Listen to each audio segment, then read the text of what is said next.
Yes, people. Welcome back to another stream. We are live with another panel show. Hope you guys are all doing well. Do me a favor, man. Smash these likes up on the way and get the likes up. Make sure you guys are subscribed to the channel as well if you're new. We've got Pulpy, Danny, Jay.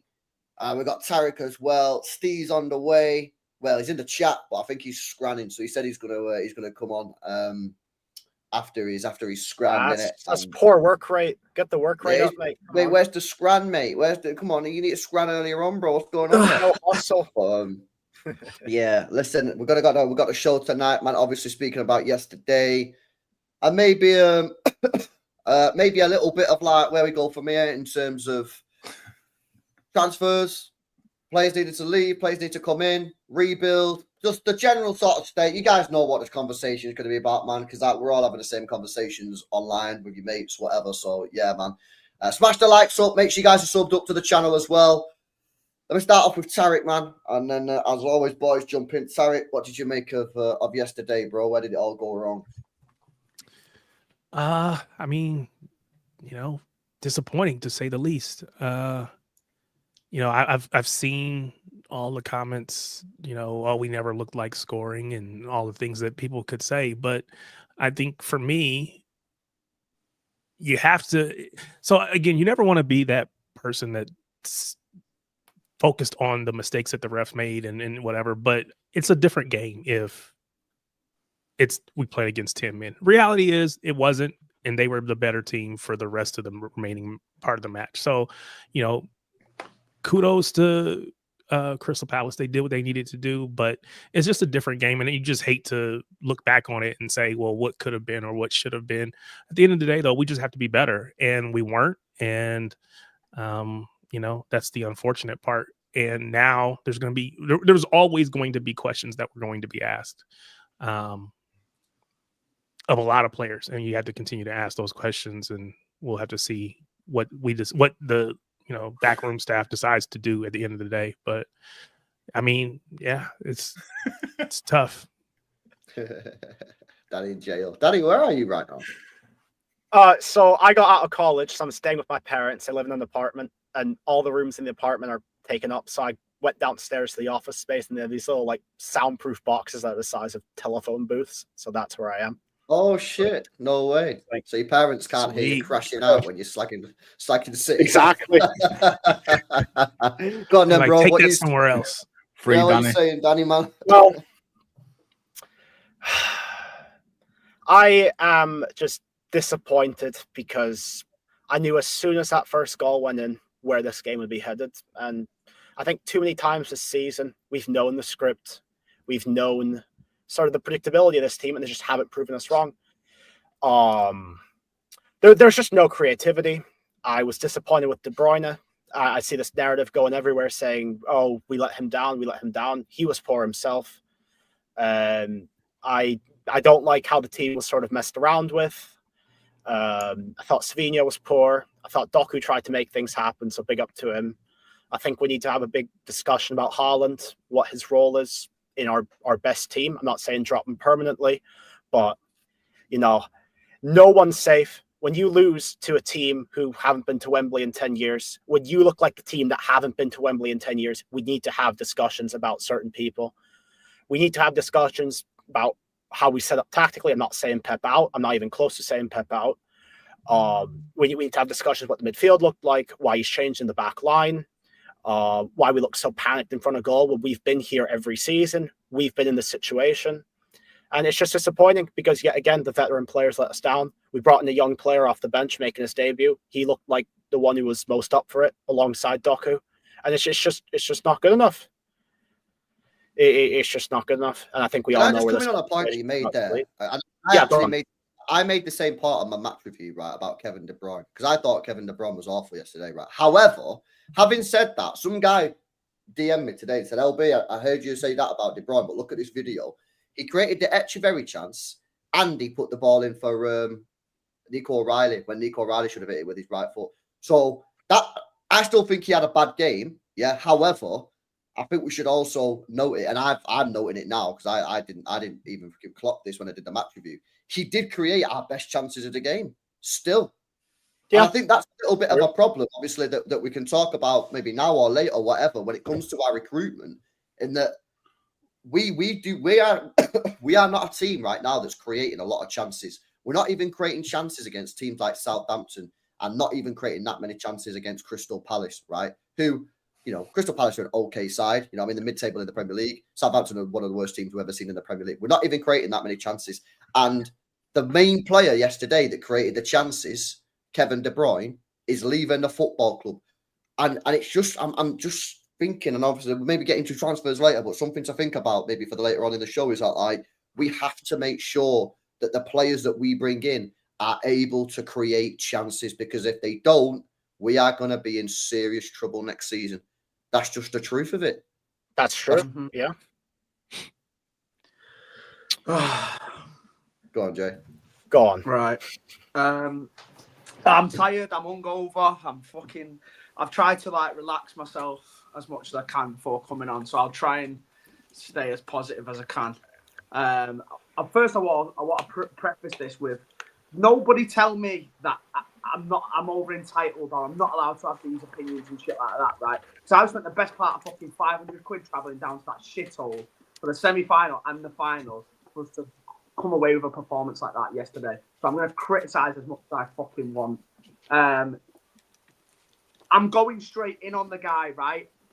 Fucking Erling Haaland has been an absolute disgrace since he's come back, and I'm not having anyone protecting the guy no more or blaming the rest of the team for him not doing anything in that starting 11. This guy has got given a 10-year contract on £500,000 a week and cannot get into the game, can't even control a 10-yard pass to his feet, and just fucking wanders about at the back post all game with a stinking body language and doesn't even try and get involved in the game.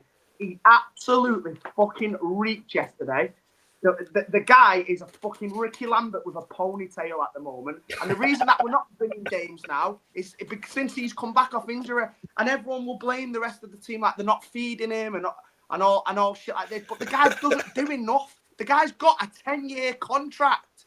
10-year contract on £500,000 a week. He's supposed to be the big dog in this side, and he's not even got the fucking bollocks to take a penalty in an FA Cup final. Do you know what I mean? He's not in the game enough for him to be giving away penalties like that. Like, if you're not going to be involved in the game, it's like playing with 10 men when he's up there. So the one chance that he gets to have a free shot at goal, and he turns it away because he fucking spews it in a cup final because he was scared of missing. And he's given it a guy who's never took a penalty for the fucking football club before, taking his first penalty in a cup final for City. At the Palace end as well. Disgrace. At the Palace end as well. Yeah, exactly. And he needs to be held accountable because he is not above criticism. And I'm sick of the fan base protecting certain players and going in on other players when the main reason why we were so shit yesterday was because he does fuck all within a game. And the reason why we've not performed in the last two games is since he's been come back into the team. We're too one-dimensional. We turn into Cross-Chester City. We put the ball out wide, lump it into the box, and fucking pray for the best that Haaland gets on the end of it. And it just doesn't work. We was in a good run of form with this fluid forward lineup, interchangeable parts within the midfield and at the top. And since he's come back in the Southampton game and the Crystal Palace game yesterday, we have absolutely fucking stunk the gaff out and scored 0 goals. And it's absolutely pathetic, man. Akanji as well. Get him out the fucking team. Ever since he's come back as well, he's been absolutely fucking terrible. I'm sick of him swanning around the pitch like he's Virgil van Dijk, like trying to walk around with aura with his chest puffed out and that like he's some casual geezer. You shit, mate. Concentrate on fucking defending and actually playing a good pass to the right winger. There was absolutely no threat down that right wing at all yesterday. I could go in on Savio, absolutely fucking terrible. Most of the players on the pitch were fucking terrible. Go on, son. No, I thought Savio was the worst player on the pitch. You know what I mean? How many bad players we've got? Limit on the Savio was the worst player on the pitch in that first half yesterday, in my opinion. I thought he was fucking dreadful. And I understand why people were calling for him to come off. But then the problem is, who the fuck do you bring on? Because Foden absolutely stinks at the moment. we're in a position where we had all of our kind of impact players already on the pitch, so there was nothing we could do then when it wasn't working. Like Savio, Docky would usually come off and be able to change it, having that little bit of pace in the second half. But because he was already on, we've only got Foden to bring on, who's been shit this year. God knows what's going wrong with him, but the fans in Wembley yesterday were fucking all over Foden. Bro, I could not, because so obviously me, I'm kind of out of it. You know, I used to go home and away in it quite a lot, but like obviously now I've been doing this. All I ever get told is that like, oh, it's only online, it's only on. Bro, well, I don't know. Maybe I'll just say maybe it's where me and Jay was sat, because me and Jay was sat next to each other. But the fans around us was absolutely fucking Foden, mate. Yeah. I was like, oh, I was so shocked. I heard Poopy speaking about it before we went live. Like, bro, it was crazy. But now let's stick on Haaland, man, because I think it's an interesting talking point. And coming out of the ground yesterday, again, where we were coming out of the stadium, all anybody was speaking about was Haaland. I listened to Big Steve's video today on Big Steve's channel, and he said the same thing. You know, he was quite critical and said Haaland should have took that penalty. Everyone coming out the stadium yesterday was talking about Haaland. For me, said it on the match reaction. I'm interested to hear what the other lads are saying. I think Haaland, mate, you have to take that penalty.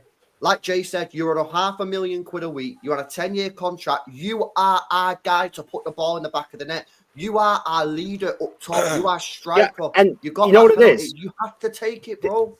This guy's wearing the captain's armband for this club, and he's passing his responsibility over to other people to take big pens. But do we genuinely think? And I don't know. But do we genuinely think that he just was like, I'm afraid, let me give the ball to someone else? Or was that the plan going in all along? No, it definitely wasn't the plan. Pep said it wasn't the plan. Decision. Yeah. Pep said it was an on-field decision, and I've seen the video back. Haaland picks the ball up and gives it to Manu. Well, I mean, I know he picked it up because people, you know, you try to keep people from getting in your ear or whatever. So sometimes they kind of have a fake it out, you know, have some, like Diaz will hold the ball when we know Haaland's taking it. In this case, Haaland held the ball. If you're telling me that it was his decision in the moment, he just decided, then yeah, that's disappointing. I just going into it, I just don't know what Pep's plan is all along because, again, I think one of his last penalties, if not his last penalty, he did miss. So yeah. Pep is good to change it up, but yeah, I would want him to have the guts to go up there. You got to have a set penalty taker. You cannot go through. We did it this morning on the stream. We did this years ago where we went through a bad period about 4 or 5 years ago where every penalty got missed and we changed. Gundogan took one, then Mahrez took one, then and we went through about 5 penalty takers, and they all kept on missing because when they're stepping up, they're going, "Fuck! If I don't score, then I'm no." I'm never gonna take it again. Haaland taking the penalties for this football club, and if he misses, I want him taking the next one, and if he misses that, I want him taking the next one because what that does is that puts everybody under no illusion. We don't have to have the conversation then about, who takes the penalty now? Because everybody knows, even if he misses 3 in a row, he's the guy taking the next penalty. That's when you need him, eh? I think it's just. I think one of the sort of the more annoying things about it is that he's handed it to a guy who I'm sure, like, look, we've seen the graphs online since he missed it. Like, I'm sure Palace's analytics guys have seen these graphs before it happened. Like, Marmoush hits like over half of his shots in one way of the goal. And we're also putting him on for a penalty against his former manager, who is going to know a fair thing about which way he's going to hit that penalty. Henderson himself said it after the game. Yeah. Henderson said it himself after the game that when it was Haaland, he had no idea what was going to happen. But Marmoush, he knew where it was going, and we just basically just handed that. Haaland handed that to him, and I just think, look, I totally understand. I totally take everything about like how bad his performance was on the pitch, full stop for the whole 90 minutes. But ultimately, if he takes that penalty and scores, and then we eventually go on to win that game, I don't really give a fuck how he plays. Like, as long as his job is to put the ball in the back of the net, and when you have, I mean, we got gifted that penalty. It wasn't a penalty for me. Like, we got absolutely gifted it, and then we just have that perfect opportunity to sort of, you know, draw level and just reset the game. And then Haaland, who is our, as you say, our £500,000 9-year striker, just fucking goes, you know what? Nah, I don't fancy this, boys. You can have. I'd rather. It's like it. It's just. I know that obviously there's the thing that obviously people who don't like City or Haaland say, which is that he doesn't score goals in cup finals and stuff like that. And I genuinely think that's in his head at this point. Like that's the only reason I can see. for him to not be game for taking that. Yeah, exactly. That's the only reason why I can think of him for him to not be taking it. And I don't care if he doesn't score in finals as long as he's involved in the game in some other way. Exactly. Yeah, that's the thing. A top level striker with like the mentality that we know Haaland generally has should be looking at that and thinking, "Stick. This is my time to sort of put the no goals in a. It's the easiest chance you'll have to put that no goals in a final to bed." And also, get us back into the game, sort of, and get yourself back in the goal-scoring form after your injury. But instead, he just goes, "Nah, you know what, Marmoush, you can have it." I don't care that he hasn't taken a penalty for the club before because he was Frankfurt's penalty taker. But what I do care about is that he was taking it against a former Frankfurt manager and was doing it, when everybody clearly knows which way he's going to. It was a shit penalty as well, man. It was just one of those penalties where if he dives the right way, it's saved. Like it was so bad. But I just think, Haaland, basically, if you're not going to score that, you have to do something else in the game that gets you in it. And obviously, he didn't. I don't think he's fully fit. I think Pep's decision to play him and Pep's decision to just stray away from, as you were saying before, Jay, this what we've been doing for the last month and a half or so. It's been winning us games, and then now Akanji and Haaland are back, and both of those are taking priority over what was already working. Like, we've got to get Haaland back in. Like, we've got to get Akanji back in. It's like, why? What was wrong with what we were doing? Like, it's crazy, and we've done it. Two games we've changed it up for no reason, and 2 games we've not scored a single goal, and we've lost the cup final, and we've suddenly put ourselves in jeopardy for the Champions League when we could have already been on the beach. It's just, honestly, and obviously we'll come to Pep, but I think if we don't get Champions League football, I think Pep fucking deserves it, man. Like, yesterday is one of his most disgusting days as a City manager. Like, I think it's genuinely like criminal what he did yesterday to this team. Like, it's so bad. I want to play a bit of devil's advocate on the Ireland thing. Go on. Probably and a bit of balance in there, mate. Yeah, a bit of balance, right? Yeah, so let's be realistic. I'll be the realistic Man City fan that I have on my Twitter bio. Right. If Haaland has given that penalty to Marmoush based on factors we don't know about, like Marmoush might have been absolutely cooking in trains and scored 19 out of 20 and he's not stopping him. And he said to me before the game, he said, "Oh, early, you get a penalty, mate. I'm well up for this. I need to arrive on a big stage here." And Alan's gone, "You know what? He's super confident, let him take it." And I don't agree with all the he's always former player and they're going to save it and stuff. If it goes in the top corner and we get it back in again, no one mentions anything about it. It's just the fact that he was saved. It wasn't a bad penalty. It was just a good save. Things happen. It's always a 50-50 anyway, right? So at the end of the day, it's not a criminal. It's not a massive criminal conspiracy that the penalty was saved and missed. People are looking for a reason to bring Haaland down a level or two. I don't think the way we play is that set up to get the best out of him. I don't believe that he wants to hang around at the back post and just stand there and wait for the perfect cross at any point in the game, let alone when they've got 10 defenders around him. He's never going to benefit from that. I don't think Alan Shearer would even benefit from that. One of the greatest attackers of any league. He wouldn't stand around the penalty area and get any chances better than Haaland would in that situation. We just don't create anything. And that's coming down to the way we have possession around the box. It's just shit. We all can see that. It's just shit. So I feel like laying into Haaland and stuff because he don't want to take a penalty for reasons we don't know.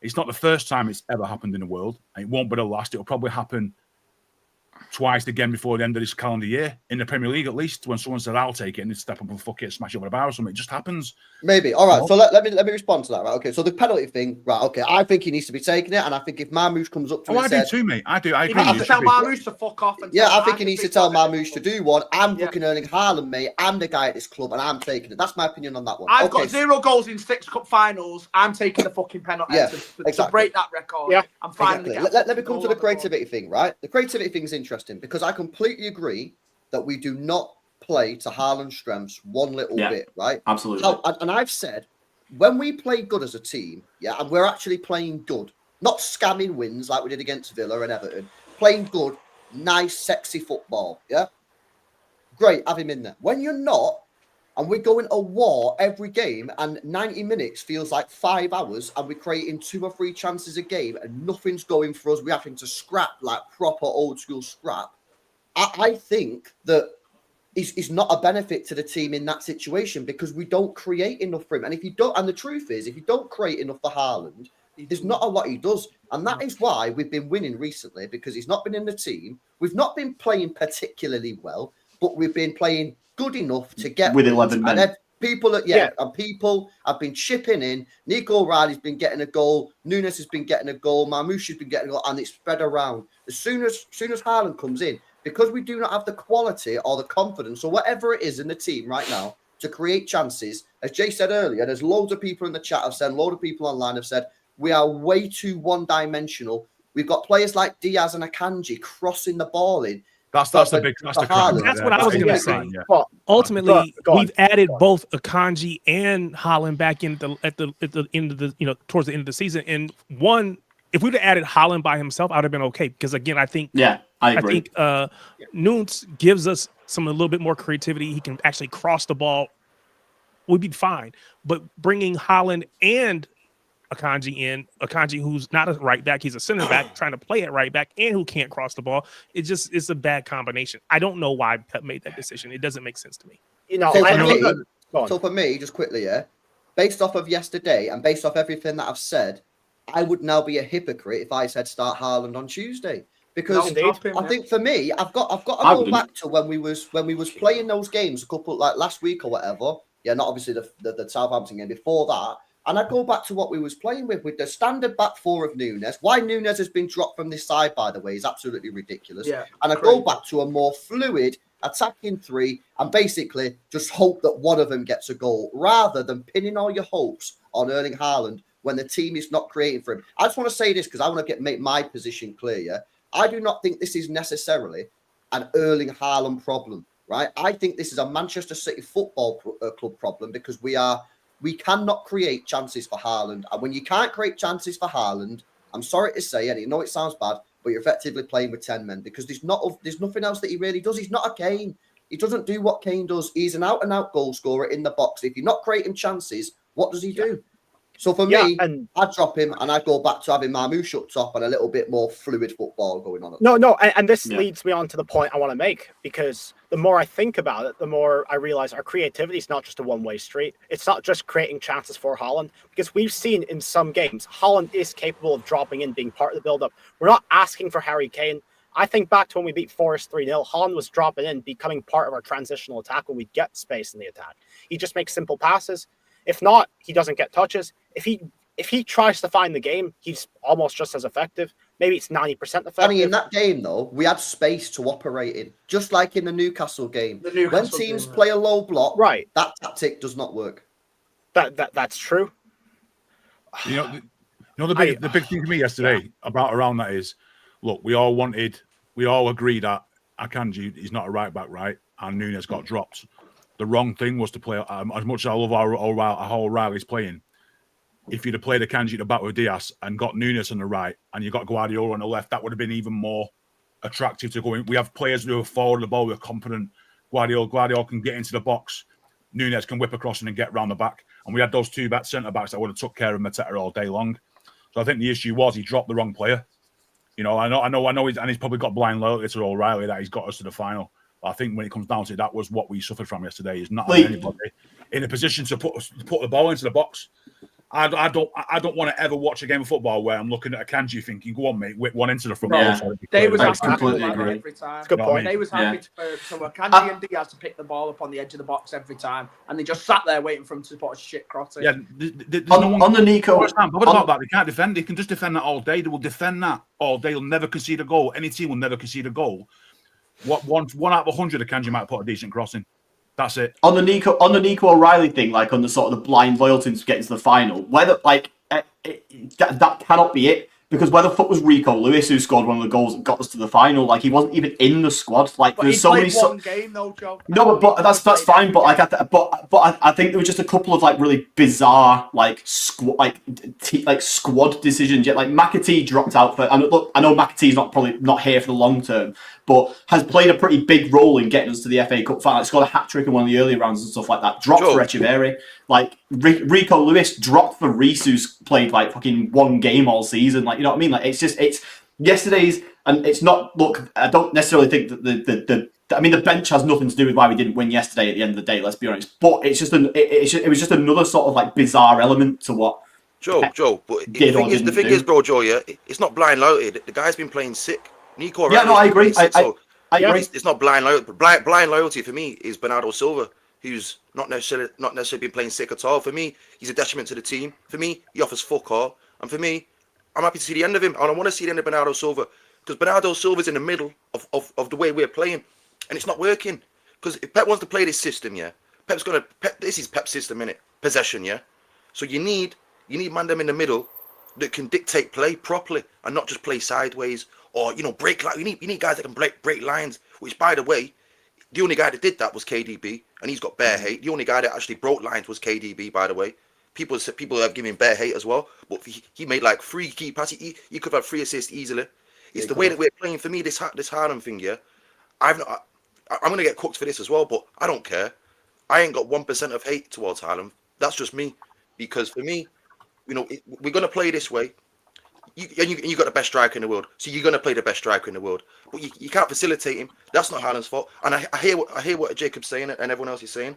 But you're going to have to go out and get the players to facilitate the way that you want to play. Because it's not even a Haaland thing. It's the way that we're playing is dead. I don't care. Even if we got worse right now, yeah, it's still going to be dead because it's not working, man. It needs to be different. And you need more than verts. You need overlapping fullbacks. You got Akanji there, yeah. Even if he had 100 crosses, he ain't getting one successful cross because he don't strike the ball properly. For fuck's sake, do you know? And that's not his fault either, Steve. He's a centre back. Nah, man. Yeah. But the problem is because we're that bad, yeah. The players just run out of ideas, completely run out of ideas, and that's when you get Akanji and Diaz crossing it in. When that happens, that is basically the players saying, what the fuck am I supposed to do? Yeah, you can look at the stark difference between the two teams yesterday. One team had progressive, fucking sick, straight out fullbacks playing in their team, and Munoz absolutely killed us down that right hand side the whole. He had space though, Jay. Do you see the difference? On goal the whole time, and he was running past Nico O'Reilly. And then on the other side, for us, we're just passing backwards to Akanji, and he's just got loads of time. On that, Jay, he either crosses it or go back again. Now we need to have the proper fullbacks that are going to do the same. Yeah, but the thing is, though, Jay, they're not playing against a low block. They're not. Yeah, if we had 10 men in the box, we wouldn't be doing that. 10 is very different, mate. Any fullback who's decent against us will exploit those spaces. But having an overlapping fullback, Poppy, is going to take an extra man away. Yeah, but they have that option because you're counter-attacking against a team that have got 9 players in the opposing area. So can I just break down the quick difference here? You know when Muniz break for that goal, yeah, we had every single man in their half. When we attack, they have every single man in their half. Yeah, bro, it doesn't work, man. So Muniz was cooking because he's got the whole pitch ahead of him. Yeah. We don't play that way, innit? And by the way, if Haaland was at Crystal Palace yesterday, he's getting more than 1 goal, you know.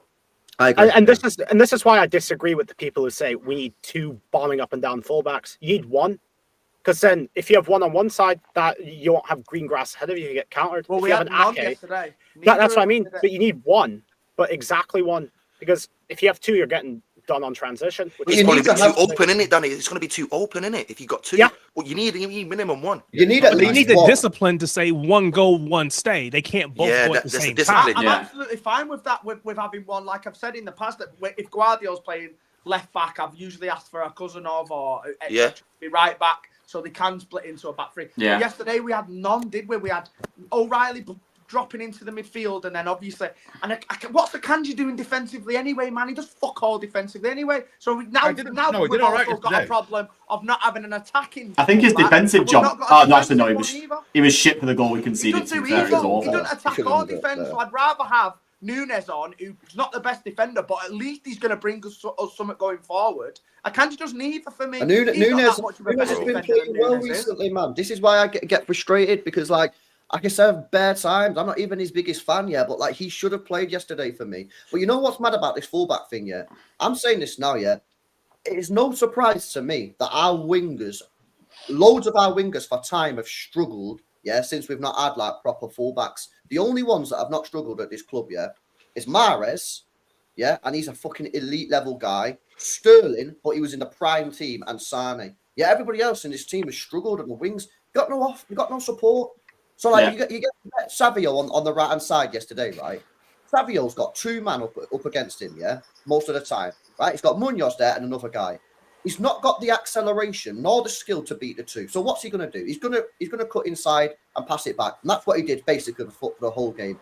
Doku yesterday, like, at least this guy can take him on. And yet, like, we can talk about his end product or whatever. We've done that to death. But, like, he's the only player that can actually get past a player. So our wingers are not good because they're not getting no help. They just pass the ball in.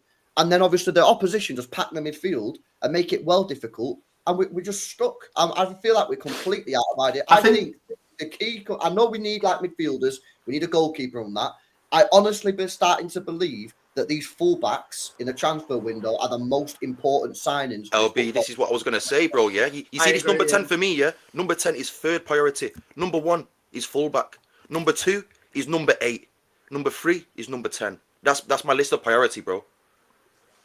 Yeah, I think what's the most annoying thing about it as well is that I think we saw our best attacking opportunities come from... Well, I mean, Guardiola had a decent header on that was well saved from a corner. But other than that, the Doku played in Bernardo Silva with like a bit of a cutback pass. That wasn't a cross. That was a nice pass, a bit of passing play inside the box. Echeverri, that was a nice pass inside the box, not a cross.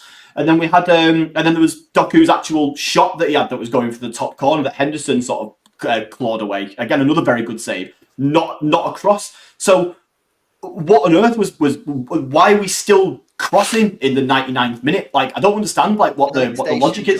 It's panic. It's just, but it's just. But we've got a team. We've got a team full of fucking.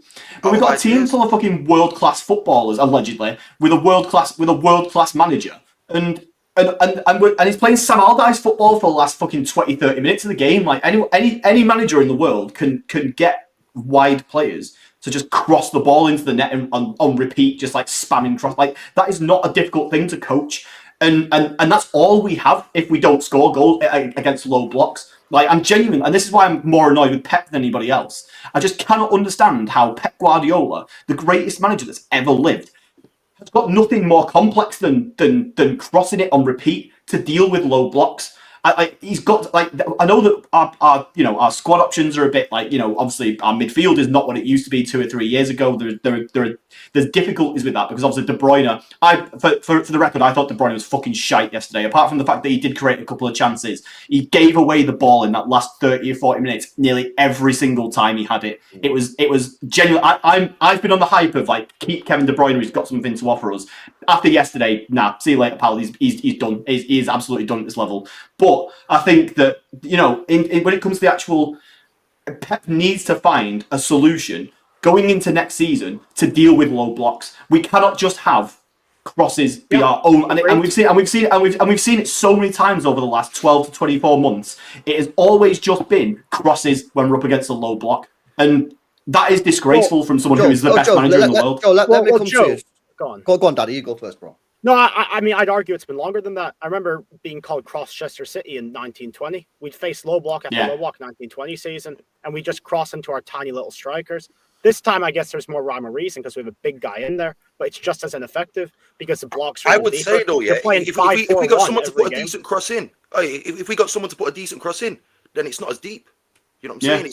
But we haven't got any of them. We've got no one. De Bruyne's supposed to be there though. Nunes will put a decent ball in. Well, I said that today. I said that was another reason to play Nunes. Yeah. But if you look at like going back a couple of years ago, right? Because I believe, it's my opinion. Disagree with it if you want. It's my belief that if you've got Erling Haaland as your striker, we need to build the team around Haaland. And in my opinion, that means every single player on the football pitch, other than your centre-backs and your goalkeepers, needs to have some sort of quality at creating Haaland a chance. If you look back when we had Cancelo could create chances. Yeah, in that team, before he got loaned out, Cancelo could create a chance, Rodri could create a chance, Gundogan could create a chance, De Bruyne could create a chance, Mahrez could create a chance, and Grealish could create a chance. As much as people hate Grealish, he actually could in that treble year create a chance for Haaland. Now, if you compare that, so that was the treble year, when Haaland broke all British records and scored 50 goals, and broke records that have stood for fucking years. That's that year. If you look this year, who in that team yesterday was capable, of creating Haaland a chance? Well, we know Doku's incompatible. Yeah, Savio can't, not when he plays on the right. Bernardo can't. Kevin De Bruyne can. Fucking Nico O'Reilly, probably maybe slightly 0.5. Like I said this morning, your 2 centre-backs can't, and not going to Kanji. So we've gone from a team, and this is facts, no one can argue with me on this. We've gone from a team in the treble year where we had 6 or 7 players that could all, technically and quality-wise, create Erling Haaland a chance, and he scored over 50 goals. This season, and the team that played yesterday, 1.5 players on the pitch, I'd bet money could create Haaland a chance. And we're losing one of them in the summer, so I'm scared about what we're going to be able to give this guy next year. Haaland's going to. I know, but if you look at next year without De Bruyne, I know we're going to probably get into transfers later, but what LB's just said there is we'll probably see a progressive change in the way we play. We'll get more creative players who can service more than one position and one thing. If you look at what I know, everyone's going to be like, Monty's white as shit. But if you look what he's done for Norwich this season, the assists he's got for Chris Wood, who's literally Norwich. Like a team. Norwich. Did you say Norwich? He just got he did say Norwich, but he meant Nottingham, of course. Yeah, what did I say? That's a drastic. He said Norwich. Forest. I thought I said Forest, not Norwich. I thought I said Forest. I was saying Norwich. Sorry. But yeah, so Monty's White is the sort of player who will be able to put a ball in and create a chance for a decent striker.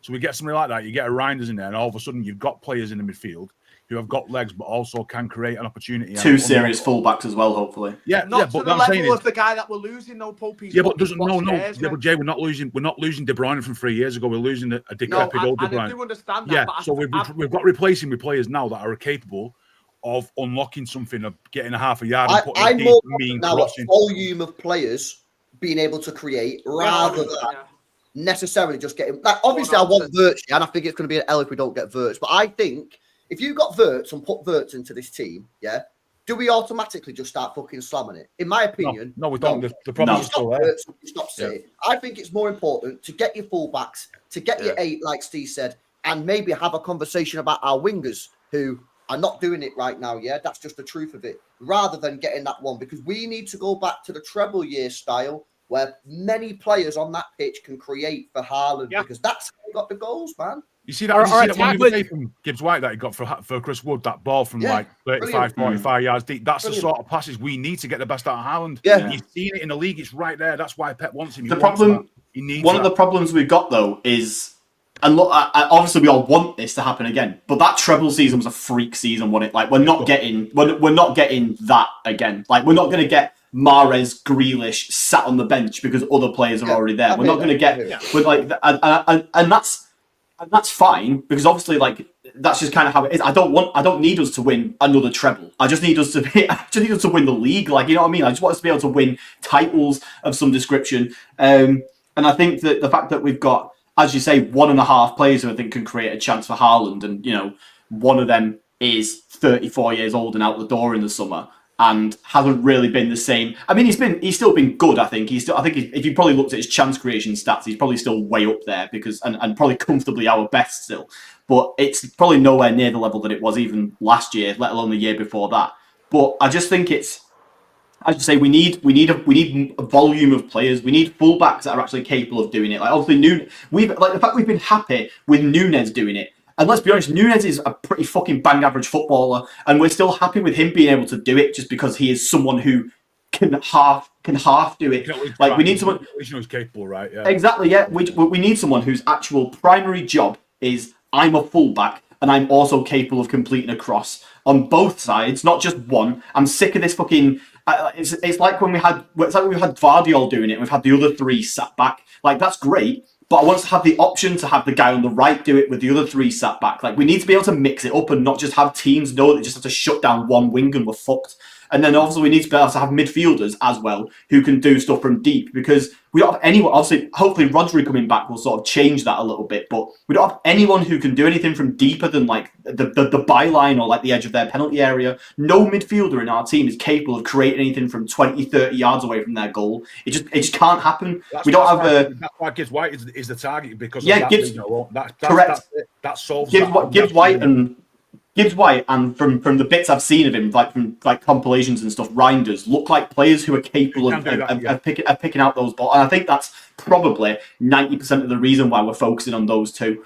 And I just think, we seriously, like, we seriously need to. I mean, obviously, we've all known the writing's been on the wall that our team needs a serious rebuild for the last fucking 12 months, really. But I think yesterday, like, not beating fucking Crystal Palace, man, like they've not won a single, they've not won a trophy in ever.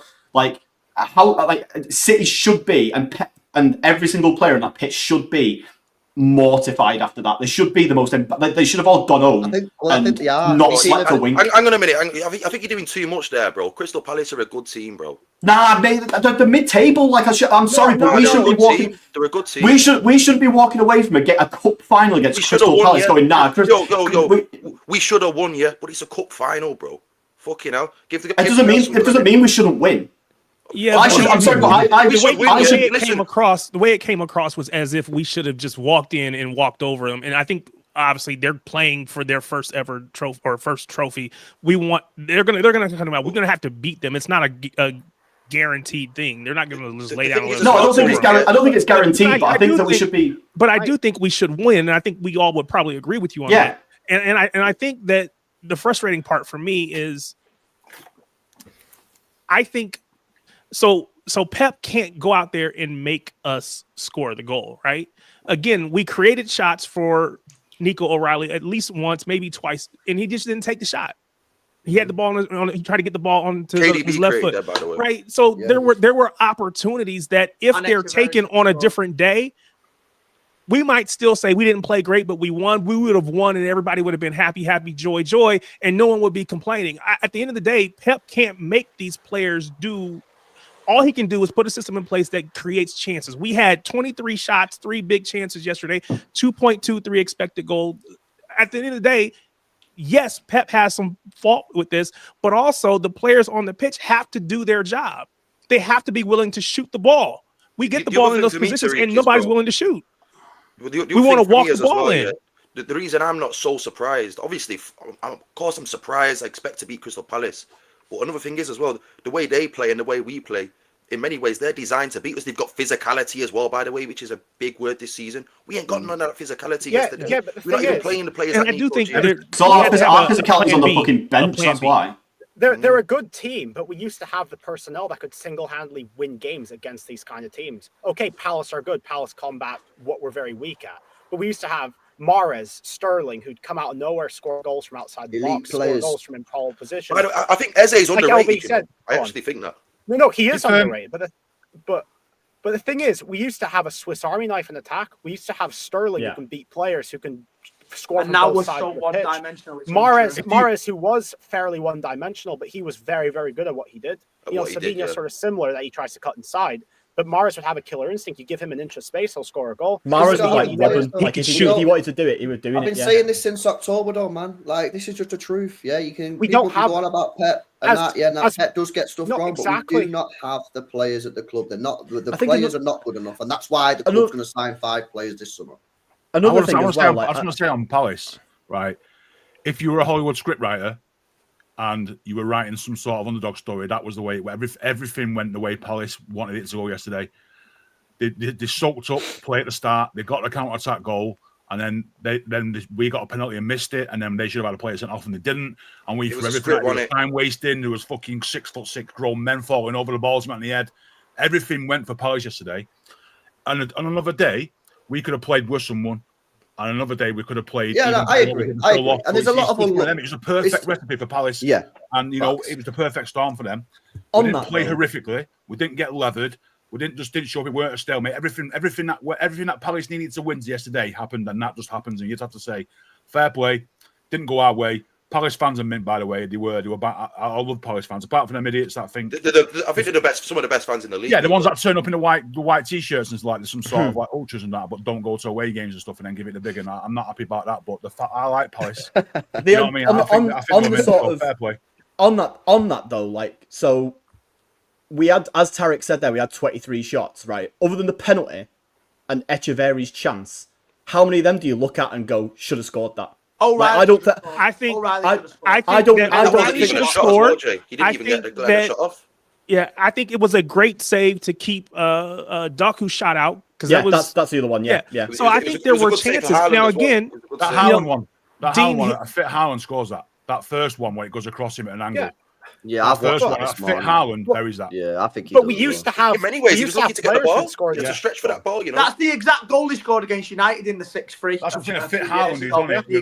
The exact that. finish. Could have But saved, innit? he's just not at the races at the moment. Yeah. And And that I goes think in. That goes in. This game over with. And the reason why we've been so good the last couple of months as well is because we was getting other bodies into the box. And now it's not happening again. We're back at this stage now where because we've got Haaland up there in the middle, nobody's gambling into the box no more, man. Like, you seen who's got the biggest chances of the game yesterday? It's our fucking left back, O'Reilly. One of the only players who ever gambles getting into the box, and he's a fucking left back. Echeverri, a young kid coming on and playing his first game for the club. I thought he was absolutely brilliant, by the way. He had the bollocks Absolutely to get on the brilliant, ball and get into the box. Whereas you get all your seasoned veterans who play there every single week. And now because of Haaland's in the middle, everyone's scared to gamble and get bodies into the box. And that is where we've been shit for the last 2 weeks. Replacement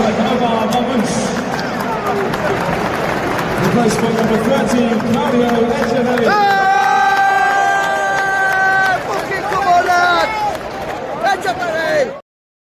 Go on, Glazeby. Go on, son. My guy, I was really pleased with his little cameo, though. You know, by the way. Yeah, we can think about that in a second. Yeah, let me do these super chats, man, because they've been there for a while. Big up to everyone in the building. Yeah, make sure you guys are smashing up the likes. Make sure you guys are subscribed to the channel as well if you're new.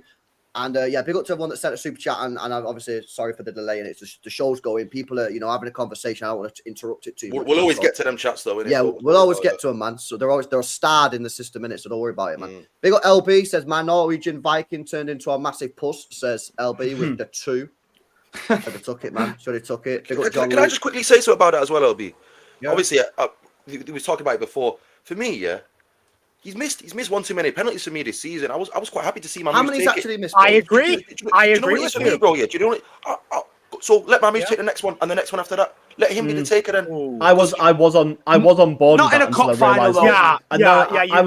You ruined it there. I was on board with it until I realised that Marmouche played for Glasner and always hits the ball in the same side of the net. Harry Kane sticks in the top corner every single week. You say he was a shit. Yeah, but he hits it. But he hits it in the top corner. Marmouche put it in the middle of the net. I thought it was a decent I shot. didn't think it was a terrible pen. I just thought it was the good height for the keeper. But like, Yeah, it's the height. It's the height The where if issue the keeper is- dives the yeah. right way, he saves it. And it already knows that they're most likely going to go to the keeper's right. So I got better than a 50-50 chance of getting or guessing right. Yeah.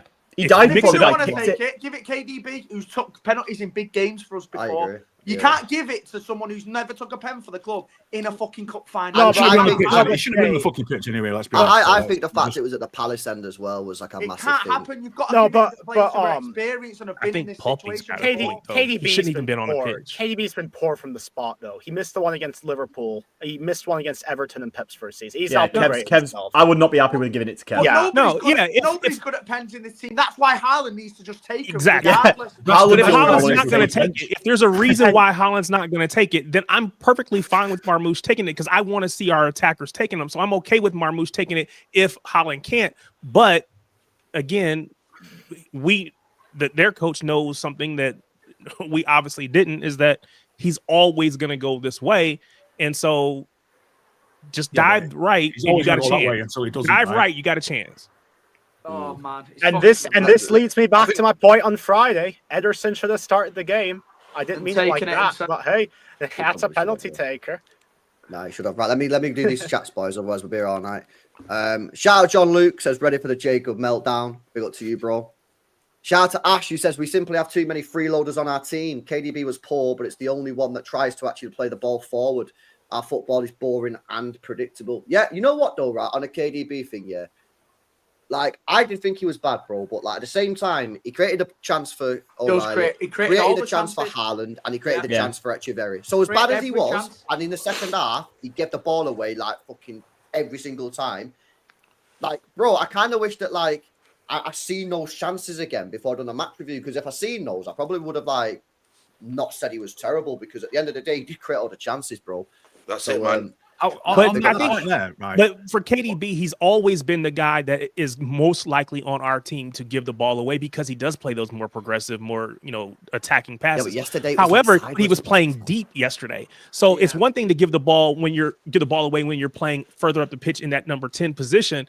It's another thing when you're playing back as a defensive midfielder. But he wasn't giving it away trying to play like he wasn't giving it away trying to play incisive passes. He was giving it away just like because he touched the ball badly and get. I was say there were some that were just like basic giveaways that we killed the rest of our team for. We killed Nunes when he. That's why we don't want it. We usually don't want to see Nunes because it's like he's got that bozo in him.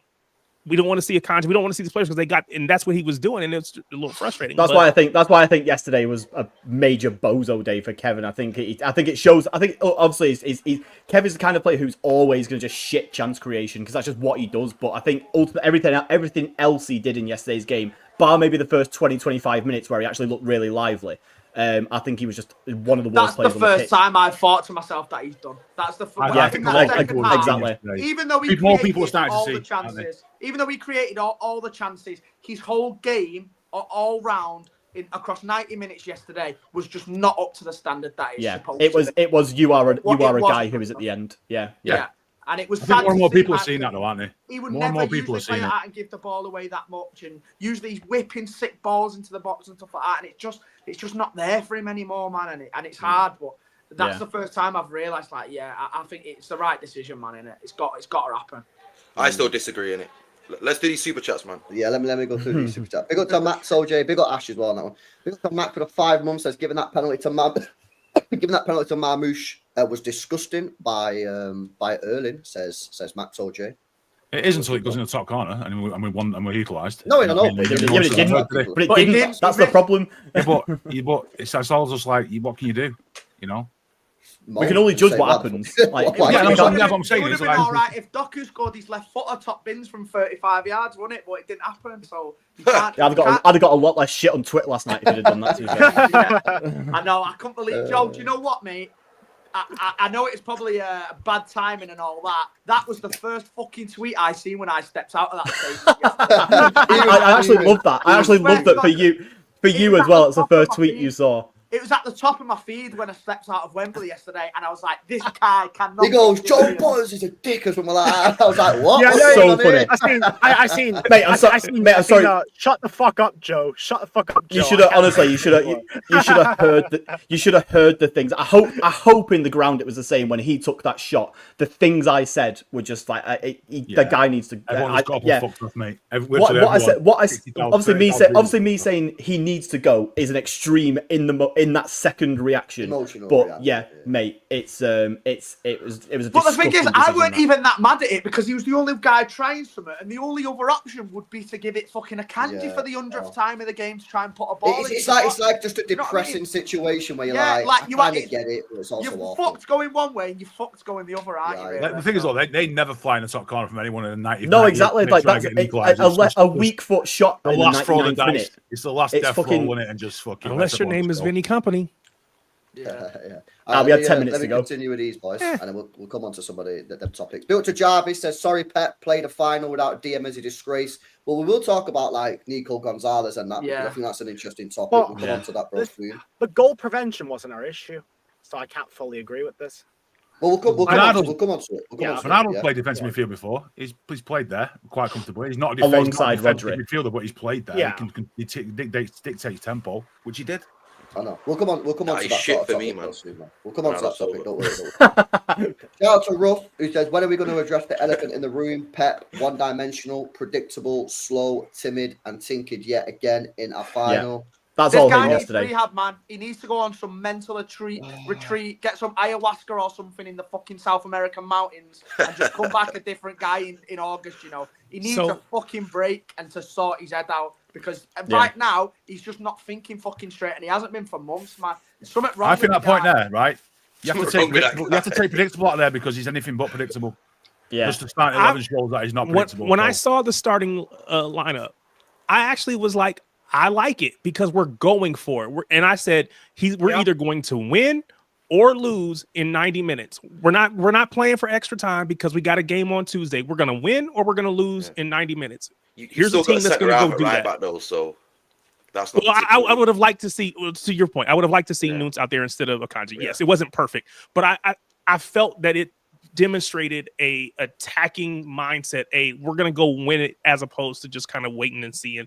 It was kind of anti-Pep because it was a lot less controlled than what we still played that way, but you didn't put those same players in that would play, your typical control players. It's like we did this on the preview, didn't we, on Friday, and we kind of joked that obviously Glasner saying you can't do that again because I'll suss it out meant he was going to do something fucking mental, and then lo and behold he goes and does something fucking mental. It's just yeah. That obviously yeah. perfect scripts, isn't it? The predictability side of things is just that we become fucking Chester City again, and it's just like we all just know that's that's the what's going to byproduct happen of the way against we these. play, though, and the way teams as soon as we get the ball, teams just go right, bosh, straight to the penalty area. There's not much of a way you can play to try and find a space in half a yard. There's not, unless you're pinging from, unless you're getting a keeper and just lumping up to Ireland and playing like 1988 Wimbledon, getting a flick on and getting a goal. There's no other way to play like that. We don't have anything to unlock a different style. Which is why we have to be able to play in transition more. Like we have to beat them. Again, I'm an American. I like basketball, so forgive me. Deal with it. But in basketball, you're trying to beat the other team back down the other way before they can set up their defense. And, so we have to be able to transition quickly. Our transition's slow. Yeah. We have to, which is why we play the ball back to the keeper, hoping that they're going to come out a little bit, and then we're going to go. But when they come up the pitch, which doesn't happen very often, we have to be able to turn around and go at them quickly and not slow the ball down, let them set up, because then they're going to just get in the box. And we've not been good at that though we're since more worried Sane about Sterling. losing possession than actually trying to hurt someone. If Pep sees someone try and make a quick through ball like they did to Munoz yesterday, straight off Mateta's touch, and then we lose it, he's going to be fuming because he wants to retain possession rather than try and hurt a team. Yeah, Whereas sometimes we need to get to the point where if Palace are up the pitch, try and hurt them with one pass straight away. Like, it might not work every single time, but we need to take advantage of the opportunities when they're not set and they're up the pitch and we can catch them out, and we don't do it enough. Yeah, and it doesn't mean we have to play like that all game, every game, but we just have to have that in our locker to be able to do that in moments. That's what the penalty just came make from. them think That's where the about it. handball came from, right? That moment of just a quick diagonal over the top. Yeah, exactly. Yeah, exactly. That's where the biggest just do something there was different. There was space for Haaland to run into. This is why we need to find players this summer who can do the through balls, which is why they were looking at Paqueta a couple of years ago, because he can do that through ball. I'm not saying go back in for him now. We're just saying that the club clearly know this. They're not stupid. They know this because they was targeting those players who can play those passes. Unfortunately, this summer, obviously, we didn't get that. I don't know why, but then this is and obviously this is a conversation that we've obviously had loads of times before, and we don't need to linger on it. But it just makes it all the more baffling that our response to not getting the players who could do that was to sign players who can't do that. Like, so we've just done that. So now we've just guaranteed that we have no one in our squad who can do that. Like, Nunes can't do that. Kovacic can't consistently do that. He's very good at, so he's good at some things, but just that's not one of them. We've just signed midfielders that don't do the thing that they clearly identified as a thing that we need, and it's just like, and this is why we do have them, Joe. I think such a shit season. Grealish obviously falling off a cliff, right? But when he's playing well, he can do that sort of stuff. And which he's never, by the way. No, he did it in the treble season. If you can get that treble season Grealish back, we're all right there. But we basically lost a player. Yeah, but with all due respect, he's basically not a player at this team. It's been he's not. Yeah. Well, he's somebody in our squad who's taking up money and wages. He's taking up a slot. He's also taking up a position on the bench. Yeah, because real talk, I would rather have had Rico Lewis on the bench, bro, because he can actually come on in that midfield and do something. Jack Grealish just does not play for Pep Guardiola anymore. So he was never even going to bring him on, was he, as a sub? It says a lot when he's bringing Echeverri on over Grealish in that last half an hour. I can't wait to see more of Echeverri, man. Guys fucking putting motivational tweets on his fucking Instagram profile and all shit like that. Something's obviously gone. We don't fully know what's happened, but something's gone on, mate. You don't just get fucking exiled from the team. For me though, it's not about players that we've already got though. It's about like LB said there, they identified Paqueta as a target because he's capable of making those kind of through balls, and then we didn't get him, so we signed Nunes who can't make those kind of through balls, and it's like, well, then what the fuck are we doing? But Joe, that's because we panicked. Yeah, exactly. Yeah, that's what I mean. But why did we not have anybody else on a list anywhere who's capable? Because we was already down. Bit of that? We was already down to fifth choice on the list. With Nunes as well, it was an educated guess as well, because he has got the physicality that Paqueta has. It's not like he's got fuck all. He has, you know what I mean? He has. Yeah, but he can't but he can't do the thing that they wanted to sign Paqueta for. Like, if you wanted Paqueta and for some reason we didn't get him, and the next player on that list is somebody that we can't get this season. Different. You know, say for instance, they had Paqueta identified and they knew Wirtz was up and coming. Then, if that's the gap between those sort of two players, then you don't just sort of say, well, we'll start off Paqueta. We'll just get somebody else in when you know full well that your next priority is Wirtz. You just have to have a season where you just got to suck it up, and that's what we've had to do. You know, and that's kind of what we're doing, really. Let me hit some more of these super chats, boys. Shout out to KP Masters, man. Says, big up, fellas, but we need to have an honest conversation about Pep. I'm not saying Pep out, but we can be critical, not because yesterday, but the whole season. You can be critical, yeah. Of course. Spot on. I'm critical as well. But never Pep out. Never. It can't. For me, never. It can't come down to him being the problem, man. He's done too much for the club. I will say, I'm not Pep out, and I'm never ever going to call for it. But if we don't get Champions League football this season and he decides to walk away, I will be the least bothered that I've ever been about the idea of Pep walking away. Like, I think it's just he's done too much this season, and that's not obviously. I want him to stay. I want to sign another 5-10 year contract. Fucking hell, I love the guy. But I think the way that he's handled this last couple of weeks at the most crucial point of the season, I think his head's gone. I think, like you said, Jay, he needs a summer, but we're not having one because we've got the World Cup. I know. I'm speaking about this. I won't let him come. I won't let him come. Let the fucking assistant take charge of the Club World Cup. Let that guy go and play. I think we need to get rid of the assistant. Find anyone. Go play golf. Put one of you guys on the bench before. Everyone hates that assistant. Speaking of the assistant, that guy who was sitting 2 seats down from Pep, I've never seen that guy in my life. Who the hell physio? Was it? Is he a new guy? Who was the one that was about to scrap with the? There was a guy Palace 2 seats guy. down from Pep. I've never seen that guy in my life. Did you see what he said to him? He said to him, "Come inside." You know what I mean? That's what he said. What was the deal? I didn't see. I mean, the physio came on the pitch like without permission from the referee. That's what I thought. Taking ages walking off. Yeah. So everyone was. Yeah, that's what I thought. You're wasting time. Yeah. No, right. I mentioned this earlier before the show started. Yeah. I've noticed a swathe of, you see Pep out idiots all over the place. You know, when I've been to about 8-9 games this season, and it was mentioned that the ULB saying you're hearing people saying shit in the stands. I'm hearing more and more people criticising Pep and saying Pep out and just slaughtering people left, right, and centre. And now you're starting to see. I know we're just all a voice and we have social media profiles and whatever. You know, and LB's got the biggest one out of us all there and stuff. But bigger people than him, faceless people, are starting to bang the drum about Pep out, and more people are seeing it now. And once that echo chamber starts, you can't stop it. Look at Arsenal when you had Arsene Wenger. Arsene Wenger was a fucking mint manager, and they lost a bit of stuff, and then they hounded him out, and then look where they are now. It can never happen. But let me just say something. What I'm saying is the pressure's building. It's becoming toxic. Yeah, but the problem, every time we don't achieve something, it's getting worse and worse and worse to the point where it's done.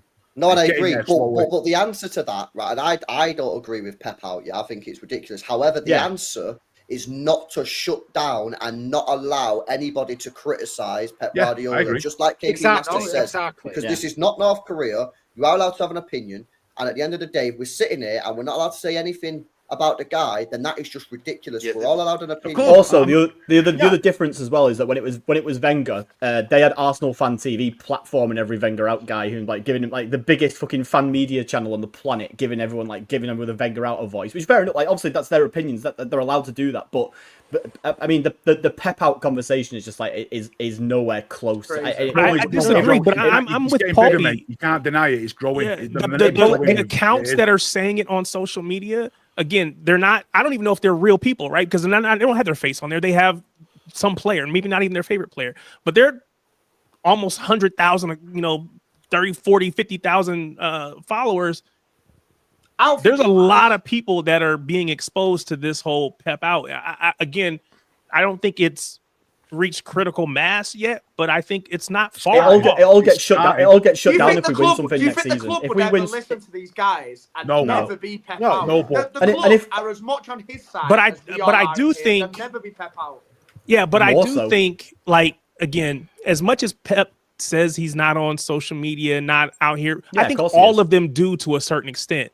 And when it's one thing when you see one person saying it and it's like whatever. It's when there's a group, a large amount of people, the biggest people that keep showing up on your feed because For You says here's the biggest people talking this. That's again, maybe Pep's But not all these worried about people, that kind of stuff, but I don't know. all these It's just people frustrating who for are, me. all these people who are saying it though are fucking faceless kids who, the moment we win a trophy next season, will not say it ever again. I've got to say though, Joe, there are a few. There are more. who- There are more people now saying it. It's becoming an echo chamber. The stands yesterday were bad. Who are the actual serious people who have faces to their profiles? Who That are Alf actually guy, saying man. this? You know that Alf, he was on your channel, innit? People in the LB. crowd as well. And that's what I'm saying. It's more. It's spreading more into the average person. The average person with a voice in the ground is starting to say stuff that you're. It comes down to this, yeah. You know what these people want? They want a trophy every year, mate. Sort your heads out. Sort your heads out. That's what I'll say, innit? You know what it is for me? I'll criticize him as well. I'll criticize him bare this season. Yeah. He didn't play Nunes. He played a Kanji right back. No creativity on that side. So I'll criticize him. But so what do you want? You want a trophy every year?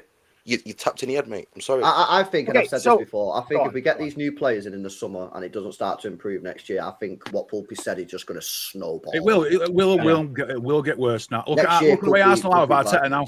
You understand what these men want, though, innit? You understand? You want a trophy every year, bro. What kind of world is this? For people, they think that we should be on the top. You know what it is for me? You know what it is for me? It's fine to have that opinion. I'll never agree with the opinion. I'm not going to shut down opinions. But if you want Pep out, what's your plan? If you want, I'll tell you what I think, though, innit? No. I think. Yeah. No, that's all I'm saying. You're not getting Hansi Flick. You're not getting careful what you wish for, What's your fucking plan? Are you going to There's take over the club? no Are you going to better coach this out there. team? What's your plan? It's people saying there's Pep not a out, plan. Pep out. You don't have a plan. You do not have a I will realistic say plan. though, yourself in the mirror. to play devil's advocate, and I don't agree with this at all, but I'll say it for the purposes of like devil's advocate side of things. Like, Pep has been as culpable for this season as anybody else, and I think it's been a shocking season, and I think there's been so much in that. There was so much in that 11, 12, 13 game winless run that we had, whatever it was, and a lot of that I could have looked at those games and gone, yeah, Pep, you fucked that, or Pep, Pep just refused to try anything in a time where we were obviously shit. When he should have used the and we've signed three players in January, and two of them can't even get on the fucking pitch, despite them both having looked quite good when we've seen them. And then we've got another, and now in these last 2 months, we're starting to see some of the kids be used regularly who we were all crying out for when we were shit in November and December. And it's just like, obviously I don't want Pep out at all. And I don't agree with anybody who is going to actively call for Pep out. But there is a lot that, like, it's not just a case of, we can criticize the odd game. I think this whole fucking season, like, as much as there's been a lot of things that are out of his hands, like the Rodri injury, like just general injuries, full stop, like all this other stuff that's gone on this season, like, Pep himself, like Pep's got a lot to answer for this season. Like, it's been as much of a he has had a serious fuck up this season. I think that if he has another year like it, I will be crying when he goes, like when that inevitably happens. But it's going to reach a point where you'll feel like you're ready for. I'll feel like it feels like Kevin De Bruyne now, where it's like a time where. The key word then, though, that you said, though, is that it's a season. It's one season. We have to allow absolutely a transition period, because it's unsustainable for us to be able to win 5 Premier League titles in a row consistently over a space of 10 years. That's what it comes down to. We've just got to accept this as a one season. But for people to be that reactionary that we want to get rid of the best manager in history, in my opinion, based off the poor performances of players within the club, of the board in the summer, is absolutely despicable, because it's not all down to him at all. And if we want to rebuild correctly, this man still needs to be at the helm. Right. We were that fucking close to getting another trophy as well. We were that close. No, I know. I hear it. To a final. One referee decision away from getting a trophy in a shit season. Right. Let me go do super chats, but I'm going to need to go through these super chats. Yeah. Otherwise, we're going to be here for all day. I've got so many more topics that I want to cover. Bear with me while I fly through these. Shout out Tinsay. To Savio, Doku, Grealish were Hans creators. What's that mean? Chance creators. Chance created before Pep. Guy didn't want to pay the extra. I mean, for the maybe, bro. But we got. They played in different systems. We got problems on the wing. Shout out Liam. Says super chat just for Jacob. Spitting facts. Says Liam. Big up Liam, lad.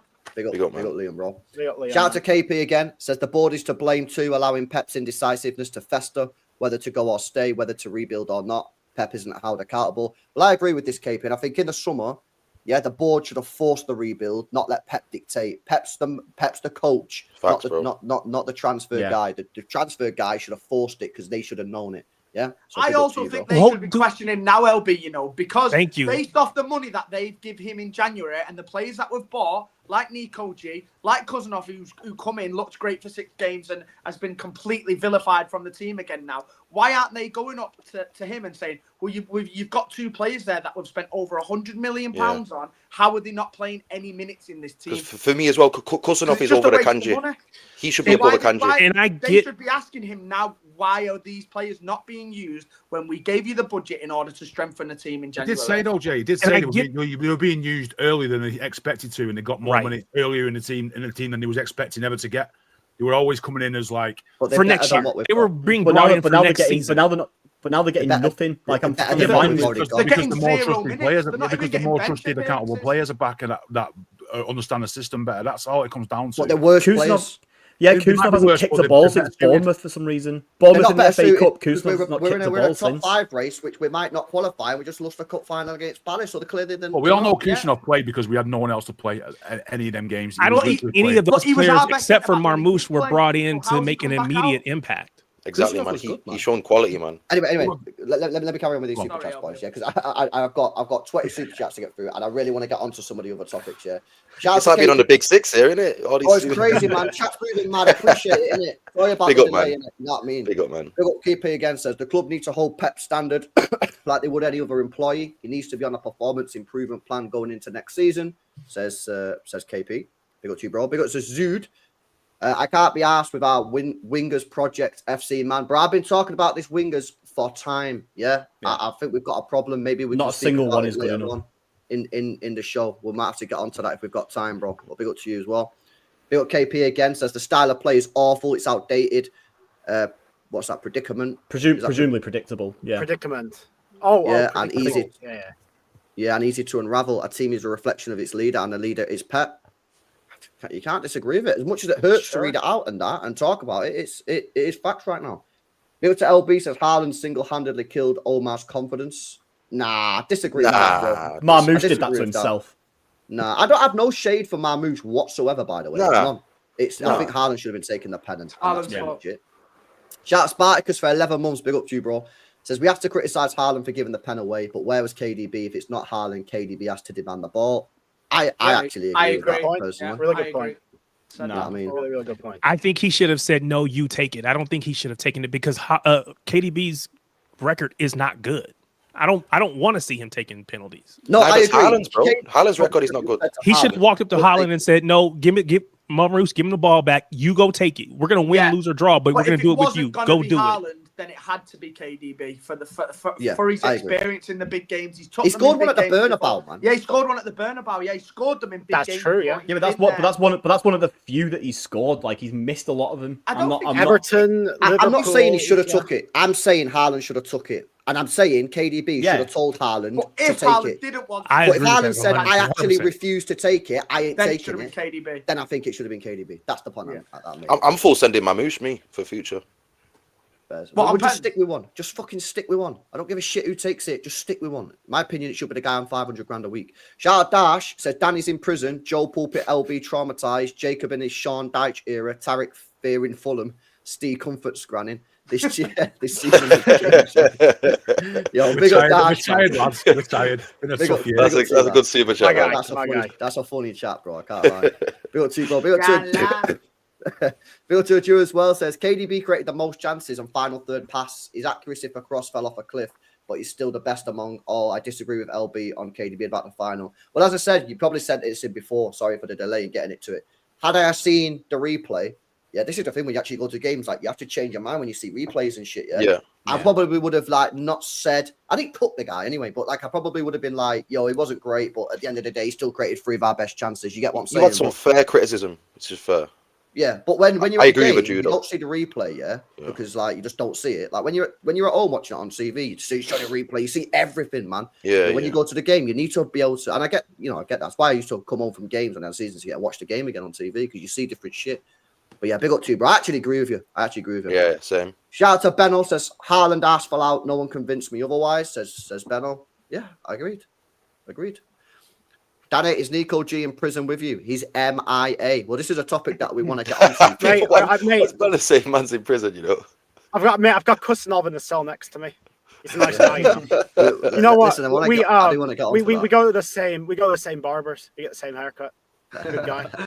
Nah, big up LB, man. Shout out to Norbert as well. Says recruit players who can primarily create and score goals and let Haaland adapt to fit in that system. Says Norbert. Fairs. Don't disagree. Yeah. Perfect Soul says we need to sign David Silva type players who excel in tight spaces and excel at final passes, e.g. Wirtz. I don't like Morgan Gibbs-White. He's a transition player. Well, Echeverry, bro. Yeah, Echeverry's that guy. Hey, I don't think Gibbs-White would be too bad with the guy, but on his own as the main guy, probably not. But if you have I'm sending him on Tuesday, man, and that's for another discussion. Oscar Bob's that guy as well, I think. Oscar Bob's the guy as well. Yeah. Well, honestly, we will get onto these topics, man. Don't worry about it, innit? Yeah. Oh yeah. Shout out to Perfect Toe again. Says the prime Bernardo Silva or Mahrez would do wonders at the moment. For example, players who can dribble while surrounded by 3 players and still get G8. Mahrez, bro, like fuck me. Did you see that free kick he scored yesterday? Oh, Sick. Banger, mate. He's unbelievable. And Alvarez. Better, They just rub salt in the wounds, innit? Do you know what I'm Yeah. saying? It's crazy. Yeah, shout out Huang as well. Says Khaldoon's body language tells you everything. Well, again, I didn't see it because of the game, so I don't know, and I didn't obviously look at any. He's not gonna have a smile on his face, is he? Nah, I want him to be pissed off, man. Yeah, so they should be pissed The off. fucking Yeah. the squad is a mess. It needs fucking serious work. I Bournemouth want need to them. bounce back as much as any of the fucking players do. And set a Get standard. inside them deep pockets, man. Yeah. Exactly, man. Which I think they will. Which is why I back these guys to Pump sort in it that out. oil. Shout out idiot. Says Pep is the biggest one at fault here. The ball fraud refused to adapt and look like Borith Fraudgate, choosing favourites instead of form. Wow. Well, that's quite. I think Pep is the one to blame. I agree, but the Southgate's crazy. Yeah. Oh, Borith Fraud. I've only got Okay, one what then. is it? I've only got one then. Borith Fraud. Shout out Israel, man. Says LB after Wednesday, you should hold a trophyless debate with our. Get out of here, man. Yeah, what are you talking about? Yeah, hold a trophyless debate with an Arsenal fan. Nah, man. No, Well, this is why I wasn't. four-timer. This I'm a is why I four-time. wasn't happy with Haaland's interview before the FA Cup final. You know, do you remember when this guy was saying, "Oh, it's an unsuccessful season if we win the FA Cup and top 5"? And I think I had quote tweeted something like, "Well, we've not even done either of them yet. We might end up with fucking neither of them. So how bad is it going to be then? So why is the guy talking about it being unsuccessful?" Nah, because they This asked is the him the thing. question. No, innit? I seen Butters comment on it. Like, they asked him the question. What's he meant to do? No, that was the Diaz one. No, The Haaland was interviewed. same principle applies. Like He's if not just Haaland's come out asked and the tweeted it, has he? He's Yeah, someone's but asked Haaland's him. You asked still you. don't have to force him what to say. He's still got his own brain. So what's why- he What do meant you to want? say What's the answer? What's the he correct meant to say? answer? Don't be counting your chickens before they hatch and start talking about how we've won the FA Cup and got. So what do you say? already. So what do you? So what do you Just say? say, well, we've got to win the FA Cup final first, or we've got to get top 5 first. Don't be talking about it like it's already happened. Inshallah. Like, you can't be telling me that it's an First, unsuccessful I season. hear you, but at the same time, yeah, I feel like No, It's I'm not that sick of hearing these fucking interviews. It's just man. It's just a bog standard interview. Yeah. It's just a I bog think- standard I think interview you're answer. deep in It's it. not Not me. illegal. They put more effort into the fucking interviews than they do on the football pitch, and I'm I think you're fucking deep in sick it of too, listening Yeah, to yeah, it. but Jay, if we're top of the league by 12 points, mate, and we've won that, and we've got, you know what I mean, you wouldn't I take think you're offence to deep. that. You've just Hypotheticals landed at the again, wrong though, time. because we're not in that position. I And know, but again, I would have said. counting our I guarantee you said the same things last season or the season before when he won something. It's just because of the tension's high, and everyone's looking for someone to My blame. tensions are It's high. all- Having to listen to that shit every week. Well, I said, but I'm you sick would of it. have listened to it last year and wouldn't even noticed it. It's just one of them things, mate. Well, but we were winning last year. We're doing fuck all. Yeah, so and I now don't you wanna now hear it's it. upsetting you because we're not winning. It's just I want to hear top dogs. we might win I wanna next year. hear You'll say the top same again. dogs. You'll I say the want to same hear again top next year. dogs telling me we're going to win the fucking game. I'm not. Stop doing contractually obliged interviews Mate. with the media. Stop it, guys. We're not Nah, winning next year. games. I don't want Do to it. Refuse it. Jane, Take the fine. Next year when we win the league again, mate, right? And you've got to look at that Mayo Jama and Ruben Diaz interview in one of the magazines, mate, and talking about how he's getting married and stuff. You're gonna have to deal I'm with it. fucking sick of it, mate. I'm sick of seeing You have Diaz. to stock you up, mate. It's life.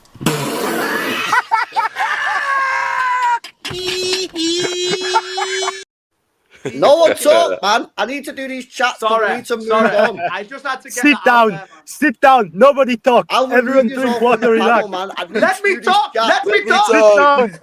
Sit down. Sit down. Nobody talk. Shout out Michael, man, says, I don't know what that is, isn't it? Amajita, what the fuck is that? Under 20s AFCON champs, South African ballers on the rise for real, beat Morocco in the final. Is that like some words for South Zambia, Africa? innit? Zambians. What the Hey, fuck? hey, Zambia, right? So How have we got be on enough for players. I tell you what though, yeah, they're not as good as the Argentinian ballers. Yeah, I'll tell you right that now, Michael. Yeah, bro. it's But South Africans. No. Yeah. big up to you, bro. Appreciate the super chat. Shout out Wes. Hi lads, love the chat. Do you think questions should be active Juan Lilo? Do you think the thing is with these sort of conversations? Yeah, I hear this all the time, Wes. Yeah, big up for the super chat, bro. People always say it in the chat and that, but like the truth is, not one person in this chat, not one of us on the panel I've got no idea what he does. Yeah. What he's doing. I think it's just an easy get out of blame him. How do we know? Lilo could be sat there, yeah, in Pep's office saying, Oh, Pep, I don't think you should play a kanji. oh, he could be sat there saying, what are you doing, Pep? Why are you doing this? Why are you doing this? And Pep's just What's going, the Mexican accent. voice? fucking, see That you was later, mate. I'm doing that this. was not Spanish. The truth is, He was a little nobody bit knows- Spanish. Nobody knows, Wes, to be honest with you. You know what I mean? Yeah. So I'd say no. I think it's on the manager. I think the manager is responsible for his whole coaching thing. And it's, he's the top don. So it's Pep or no one, in my opinion. Yeah. Shout out Sam says, look at the rags in the early mid noughties, treble hangover, 1 league in 5, signed a load of shit, scrap it in Europe, and some fans. Wow, 1 league in 5, you know. Spot on, Sam. Imagine we had Good 1 league in 5. But look at that, yeah. Why were they shit? Because they signed a load of shit. It's not fucking rocket science. Sign shit players, you fucking get shit results. Sign mint players, you get mint results. That's why we want a fucking treble, mate, yeah? Because we had fucking ballers like Mahrez on the fucking bench for the Champions League final. Yeah, it's not hard. Big up Sam. Shout out another Sam. Says, why are we always he's not ready FC? As soon as a young player like Huzanov starts doing well, we ground them to protect them others. But our fan base is mad guilty of this, by the way, yeah? Like the amount of fans in our fan base that just for some reason don't want to play our young players. When we were screaming, people like me, people like Danny, people like other people on the channel, yeah, back in October, were screaming out for players like McAtee, O'Reilly to get on there. And Pep's now come out and said he should have put him back in October.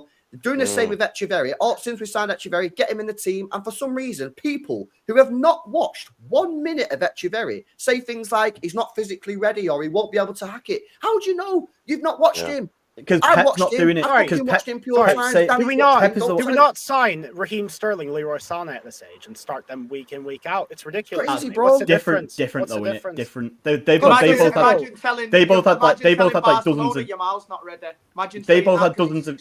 Yeah, but again, we're talking about freak exceptions though. Like Yamal was like he's possibly the best player in the world already at 17. Echeverri could be a freak. Yeah, but we'd never know because we'd never. But to the point of like why are fans saying this? It's because Pep Guardiola's saying and doing this. Like he is the one who is the reason. Yeah, but with all due respect, Pep's decision making is not on it this year. As we I agree. Yeah. But on that, LB, maybe his decision making on Echeverri is right, that he just needs to bed in, get settled down, and now he's starting to cook a bit in training. Maybe that was the plan and it is working, and that is the right decision on him. But then again, if in fact we are pushing hard to get Verts, then that means that Echeverri's got to play somewhere else. He's not going to be able to play through the middle. He's going to have to play that with him, man. Which again, the other thing I don't like is when we buy players that are great in one position and then we try to make them into something else. Let them cook in the position that they became who they are. On the Kuznov thing though, as well, like he said in this super chat though, I think it's right. Like if you looked at most other clubs in the league, if they had a player like Kuznov who was playing as well as Kuznov was, they wouldn't just drop him and never play him again for no reason. Like they'd have just gone, right, I'm going to keep playing this guy until he has multiple stinkers, and then I can finally go, you know what, right? He needs a bit of time out to sort of get. He did nothing wrong. Kuznov did nothing wrong. He didn't do anything wrong, but the best partnership is Diaz and Gvardiol. It was. No, but we know that now. But if you had a choice of the three, you would have chose that bar in the. But we didn't even play. We didn't even play Diaz and Gvardiol until like a month or two after we dropped Kuznov. Like it's not like it's a case of it didn't go straight from one to the other. And we've not tried to LB's point many times. We've not tried a Kuznov Gvardiol partnership, so we don't know. What I want to see in the Club World Cup. But we've tried Diaz, and we just assume that Diaz is the best one because he's got leadership capabilities and abilities. But I don't know that he's a better defender for our system than say Kuznov could be. In that I don't mind it too much, this decision from Pep, because it's the end of the season. We're at war, and I don't mind him relying on Diaz and Gvardiol. Yeah. However, as I've said multiple times, Club World Cup, I want to see Gvardiol and Huzanov because I am not convinced that this Diaz leadership outweighs the pace Exactly. and what Huzanov has shown me. And that's And not teams Diaz only slander. hurt us in transition It's as well. And we Huzanov wouldn't be prop. hurt in transition with Kuzanov in the team half as much as we are with Diaz. And I just want to test it out. And this is the thing. Like, why are we not allowed to test these things? I get your Why are we LB, yeah, but bro, I want to see Simpson Pusey in the Club World Cup. I want to give all our boys a rest, bro. Fuck all If you that. want to do Correct. that, I agree. yeah, but Mate, what I'm saying Simpson Pusey just won Premier League 2 Player of the Season, and people act like he's some bum who didn't get in on merit. He's gone in on merit. He'll be off 20 I said million that in from the summer, very he's gone. beginning of the season. Why Why are we haven't not we seen allowed- him more? Bro, why are we not allowed to Exactly. try things? If it doesn't fucking work, don't play him again. You know what I mean? You It's can't like, try things, though, mate. But you can't try things in a pressure cooker where, imagine if you tried it and it gone even worse for us. You say, well, at least we tried it, yeah, but we're ninth. You know what have I to mean? roll the You dice can't do sometimes, those. bro. You have to roll the Yeah, dice. but Sometimes you have to- it's you have Pep, to though. make a- We've you been have watching to make a Pep choice do this when for you roll the dice. We've been watching Pep for 9 years. Like, we all know that he isn't going to do it. It's like complaining about stuff that we all know he's not going to do. Like, it's annoying because obviously, like, if you'd have just done the Nico O'Reilly and the McAtee stuff in November, December when we were shit, then things might have looked a bit different and we might not have been so shit as we're seeing now at the end of the season. But it's just we know that Pep will never do it while things are properly shit. Because he doesn't want to throw kids in when like results are going so bad that it's only going to kill. and some a kid's people will confidence agree to with come him on into it. that, Joe. Like, I know people have defended him on that before. I think it's the completely wrong approach. I think when things agree. are I'm going with you. south, and you've won one game in 6, which we was on back in, I think at that point you need to go, these lads ain't delivering for me. They've done it before, but they ain't doing it right now. I've got to change it, and what I need to do is go for the youth. And Pep said he should have done that. Anyway, let me finish off these chats, man. Charles Camaro says Nunes at right back bandwagon still has seats open, bro. Give me a ticket, man. I wasn't on this bus a couple months ago, but I'm on it now for the rest of the season, bro. For real. Be up to you. Shout out Matty as well. For the rest of the season, it has like 2 matches left. Yeah, basically. Basically. Shout out Matty with a 30 months says Phil Fold is more interested in fishing. Listen, I just think something. He can for the rest of the season for all I care. He can. There. I'd leave him at home. I've had a lot of. I had a lot of shit for Foden yesterday and stuff like that. And you know, when you're just walking out the ground, people are absolutely killing the guy. He was getting cooked round us. He's getting cooked, man. Fuck it, I'll say this is right. When it comes down to something like mental health, which he probably is, you just fucking leave the guy to it. You know, because all he's going to do if you think he's playing bad. It's all guessing, though, isn't it, Popey, mate? It's all guesswork. Playing no Popey if that's the case. I don't think I agree. But it's likely to be something like that, around that, I think. And if it is, I'm just going to comment and say, let the fucking guy leave him to it. Well, they've taken injury, Then and just say he's out. Then, So he's broke his ankle or something. Just leave the guy, man. If people say it as though he's having it off and just taking a piss, he'll be fucking the thing is with Foden, there's no point speculating. The only thing we can say is that the fact he's not playing well. So leave it. You're not playing well, so stay out of the team. Just stop cooking him and shit and saying, "I'll just leave. Let the guy." That's why I think, Steve. I think we shouldn't take him to the Club World Cup. No way. Just leave him at home. Let him have a rest, and then I agree, and see what happens when he comes back, bro. But yeah, I think the thing is though, in the ground in a cup final that we're losing when Foden comes on and just doesn't change the game at all. Like, it's no one's thinking, oh god, it might be his mental health. I'd better not say anything. People are there because the people are fuming. Nah, but I'm talking. No, but Joe, I'm talking like he was getting. He got more shit than anyone else on the. Where me and Jay were sat, bro, he was getting so bad. I was like, every time I said it this morning. If I said some of the shit, that some people around us were saying on a stream, City fans would clip it up and I'd be fucking cancelled off this fucking platform, bro. It was horrendous. Some of the shit people were saying. Does anyone think that's actually warranted for yesterday? Is that really? I was going to ask the question. What do we expect from him? I don't when think he was he's like been especially pushed out to the sideline, and it's like going on the touchline. His previous success is probably one of his biggest downfalls. The fact that he's elevated himself to such high standards that now that he's kind of dropped to this level, which probably is the same shit level as most of the other teams. He's not been worse than some players in this squad this season. I don't think he was piss poor yesterday. But because he's been at that top level, PFA his drop off has been the biggest. Young player of the years. His drop off is just that much more that he gets cooked for it more. Yeah, but Jay, I think it's the expectations of the fans that have increased for him more so than his play has increased, decreased, whatever. And he's not been good. Don't get me wrong, but we just have this expectation that as soon as he touches the pitch, he automatically has to get a goal and an assist. It's just not realistic. And again, what do you expect from the man when you're putting him out there where, again, just go out there and hold the touchline? I don't understand. I don't think people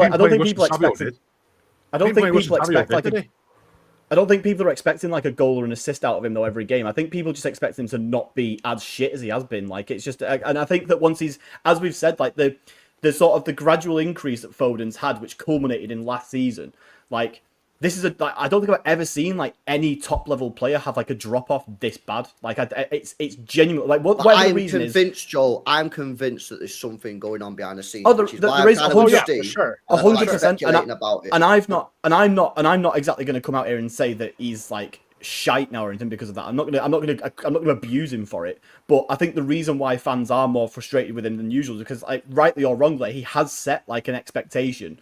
Not even just like in terms of like goals and assist output, but like a kind of a minimum expectation of performance. No, but and, I hear like, that, yeah, but this he's is fallen clearly well and below it. evidently not just a form issue. Surely you have to use your brain and go, something is going on there. And this is why I kind of agree that maybe you shouldn't be in the team right now, because there's something going on.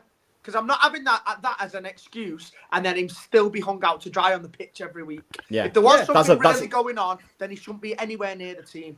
And that's true. Say he's fucking injured and just let him sort it out, whatever. Yeah, I was gonna say you can protect him by just saying he's hurt, make him away from the team. Yeah, exactly. Easy sorted. You know how they do it in baseball. They put him on the Phantom IL when you're doing shit. Just put him on the injury list. Yeah. I mean, let's be honest. Bob's been fucking out all season, and like since January, no one's fucking known where he's been. Exactly. I'm saying, innit?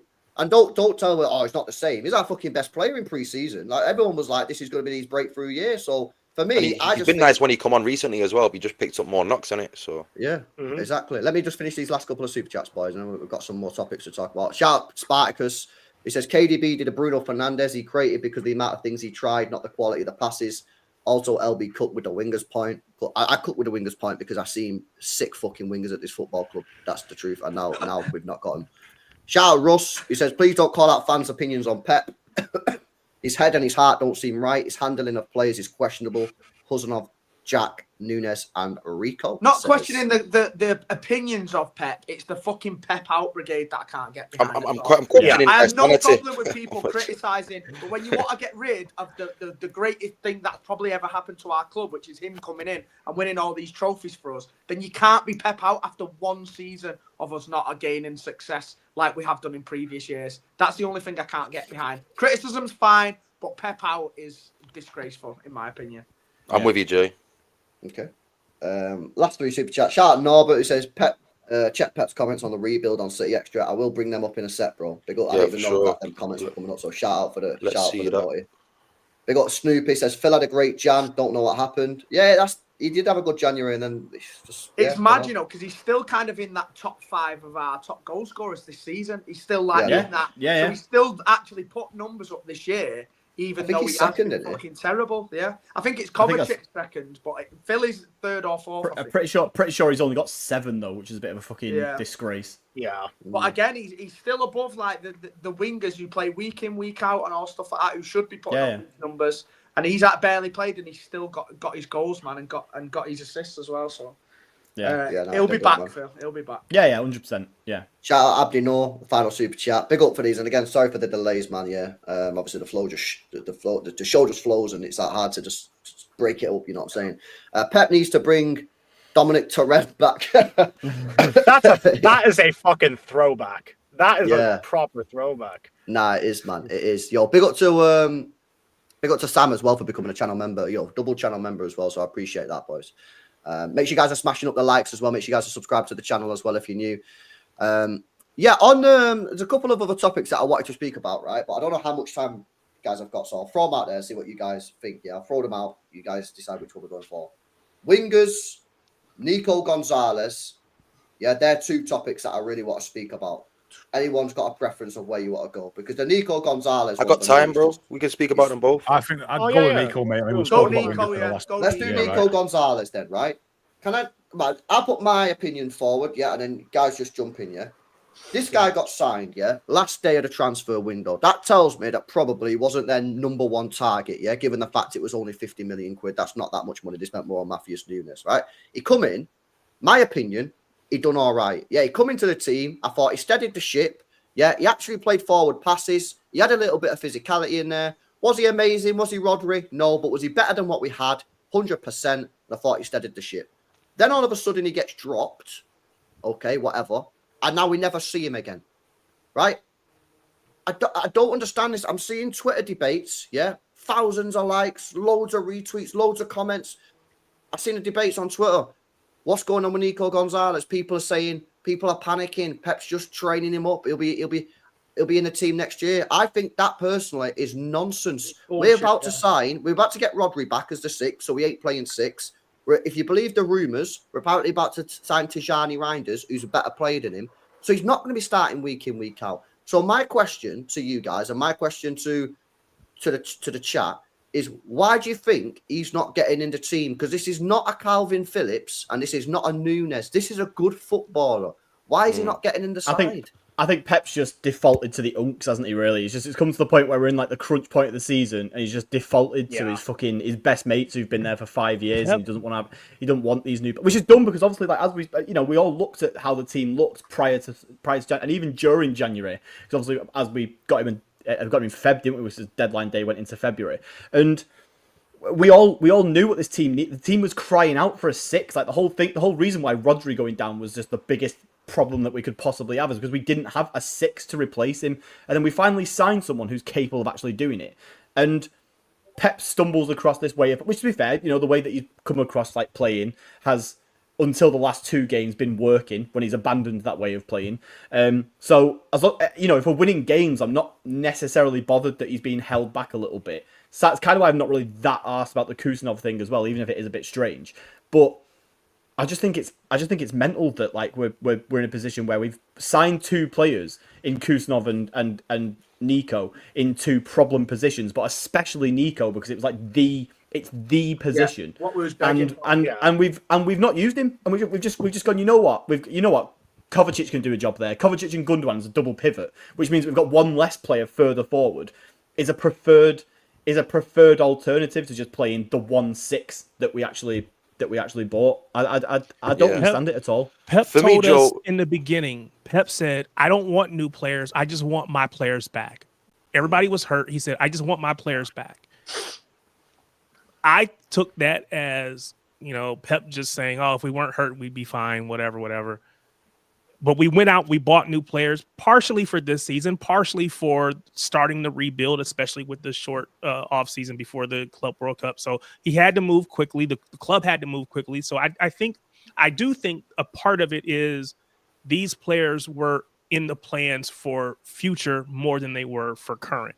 But I think that Pep, by saying, "I just want my players back," and so when they came back, he's committed, rightly or wrongly, to these players, and that part is unfortunate. I think it has held us back because of whether you want to call it blind loyalty or whatever. He has been loyal to these players that have been loyal to him, and it has derailed our season, and these players need to go so that he doesn't have the ability to do that. This is also factual information, by the way. Yeah, we've already seen him have a couple of fucking long shots, Nico G. He has got a long shot. When you're playing against a low block, you need someone on the edge of the penalty area. Very, very good comment. Listen, I'm not trying to like over dramatic this situation yet. The only reason I'm asking this question is because I get really fucking pissed off when I see shit come out on City Extra and City Report and all the aggregators saying City are not going for this midfielder because it's too expensive, when this club has spent 40 million on Phillips, 50-odd million on Nunes, and now 50 million on Gonzalez, who can't get over the team over Bernardo Silva and Kovacic. Yeah, it just does my head in when I'm watching this guy who I think's a good player, and he's not getting in the team. And now they're going to go and do another 60 million, 70 million on Tijani Reinders. Is he going to fucking play? Well, don't tell me he's defo going to play because you all told me this guy was going to play, and it's just. Can you imagine, bro? Can you imagine if he got these next players in now and he had the same problem again? That's where I would have very serious problems with Pep. For me, that's why they need to go. That's why they need to be moved on. Or the problem is they won't. No, that's you go train with the EDS. Go train with them because you're not going to play. And see, this is where I think the board had failed, if you want to say failed, right? Whether Pep wanted these players or not, they went out and bought them. They got these, but now you're not holding his feet to the fire to play the players that we just went out and got you. You're allowing him to stick with the same old, and we're getting the same results. And I don't think any board is going to do No, that. no one's because going to tell because Pep how to do his job. He's Pep and Guardiola. also, we somebody are needs- ignoring the fact that, and also this does ignore the fact that we were on like a pretty decent winning run before this last couple of games. Like the Nico, like obviously, it's still weird and frustrating to not see Nico G in the team, but until this last couple of games where he's just thrown the entire fucking plan out the window completely, and it's just become shit because we've drew 0-0 with Southampton and lost a cup final. Like prior to this, it was actually going all right, and none of us were really like. Obviously, it was a bit. We might have all still thought it was a bit weird, but none of us were crying out for Nico G because like what we had was still doing the job. But the problem is that when when Kovacic, who for me has been pretty important to this winning run that we've had, isn't available, the natural response isn't to just stick Nico G in there. It's to go, right, well, we're playing with one midfield. We're playing with Bernardo as the one holding midfielder then, and we're just going to play 5 attackers instead. Couldn't that have been Nico Gonzalez, though? That's what I mean, yeah. Like, if you're going to do that, give it to the guy who's actually experienced at playing as the lone 6, or play him and Bernardo next to each other and just do that. Like, Bernardo's played next to Rodri before. And this is the other weird thing, that Pep has come out earlier this season after Nico G had a good couple of games and called him a mini Rodri. Like, I know that Pep loves like this, hype. Joe, I know I know. He's hyperbolic. And absolutely. Look, I know what he should be a fucking YouTuber, mate. Some of the shit that he comes out with, real talk. Yeah, man, like he loves it.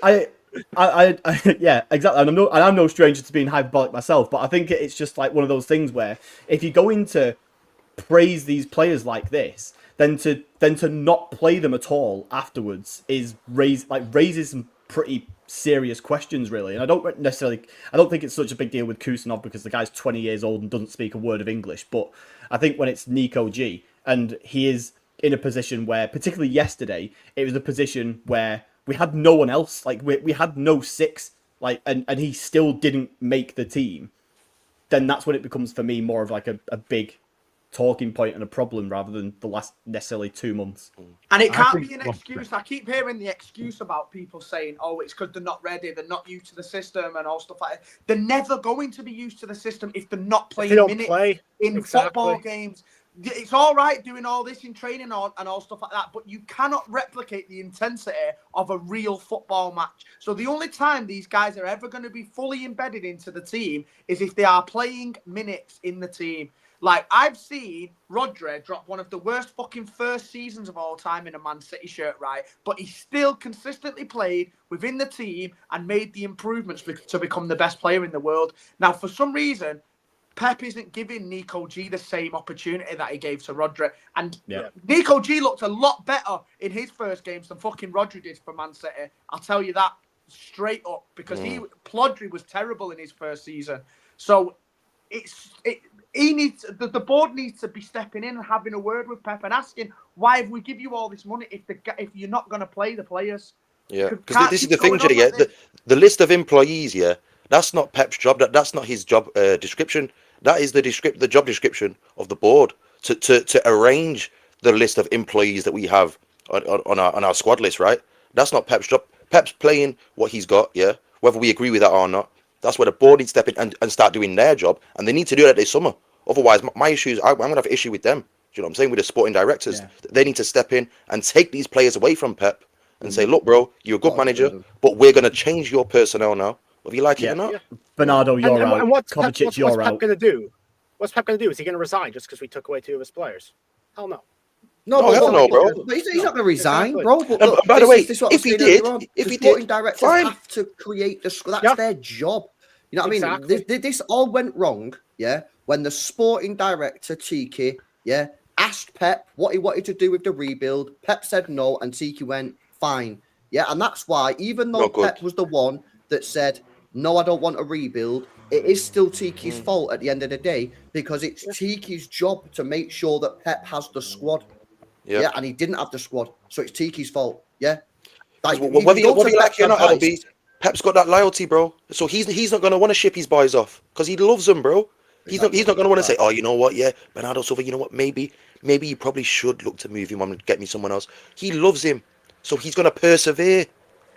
Yeah. That's when the board needs to step in, though, because they don't. The emotions 100%. aren't involved with the board. They need to run a business, and they need to make sure that this business is going to improve over the next problem is, though, that years. the director of football, like, which Cheeky is and or has been, has got like a totally different relate. Like he will spend time around the ground with the players. He'll have probably spoken to pretty much all these players' families and stuff like that. He has an sentiment shouldn't come into it with them. No, but same as Pep, he has like an emotional attachment to these players in a way that Pep does. I don't know. You does. You see it.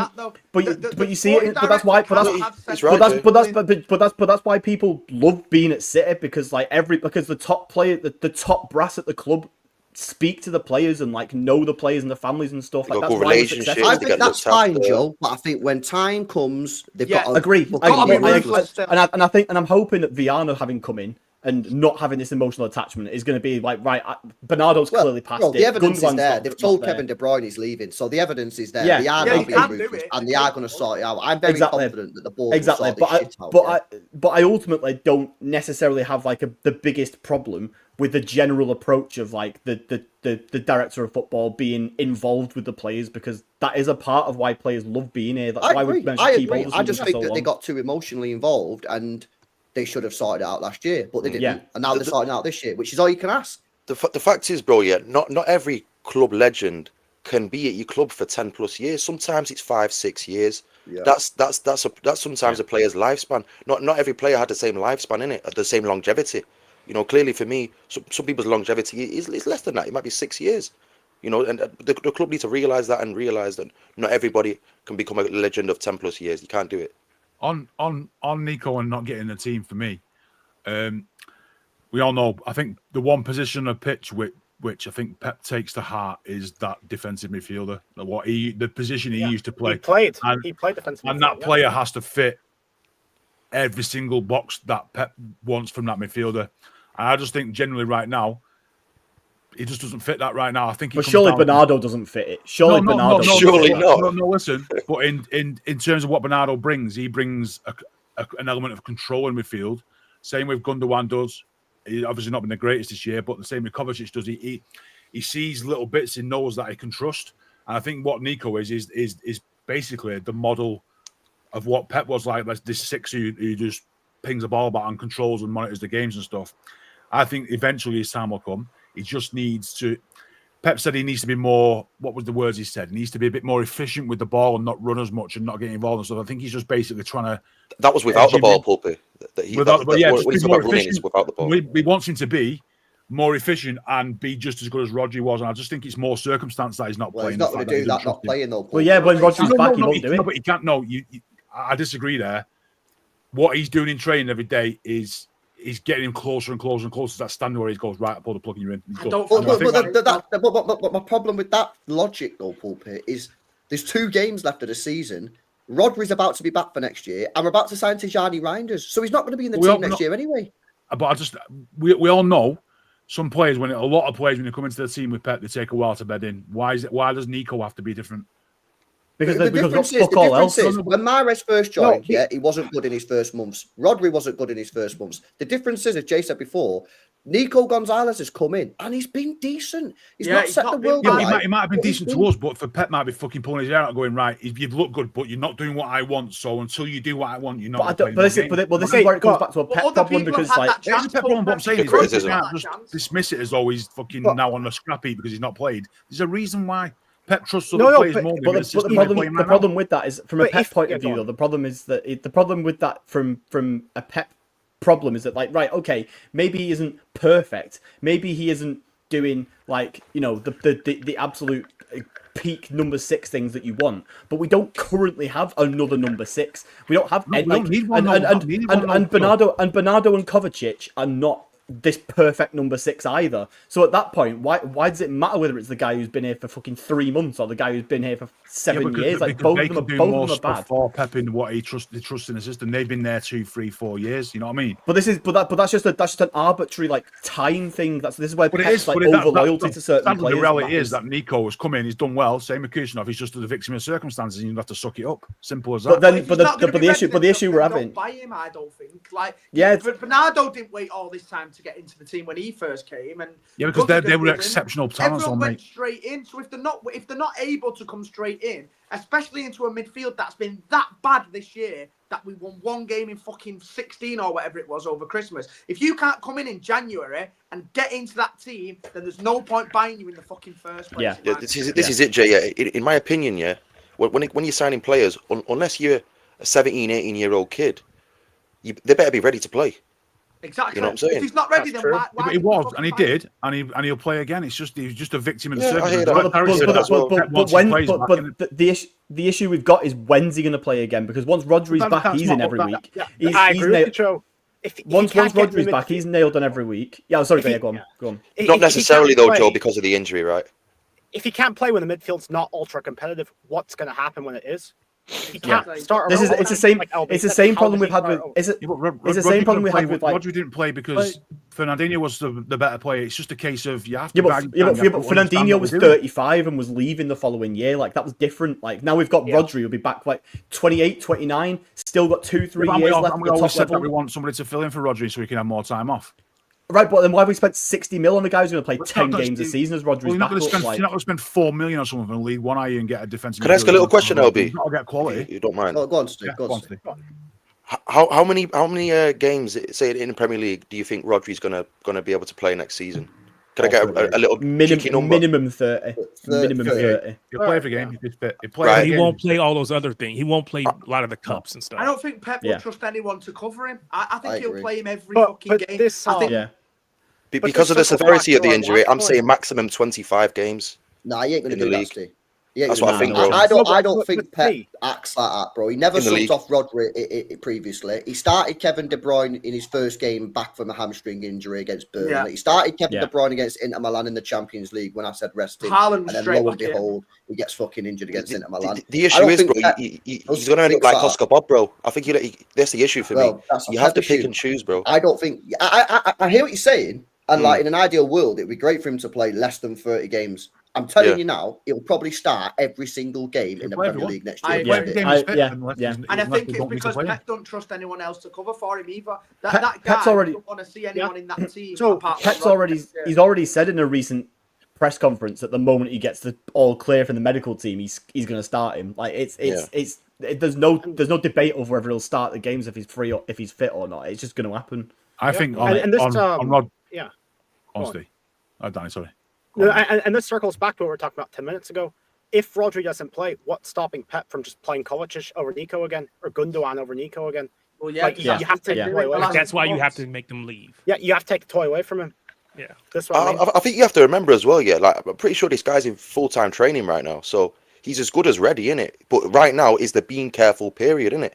So is he or is he not in full-time training?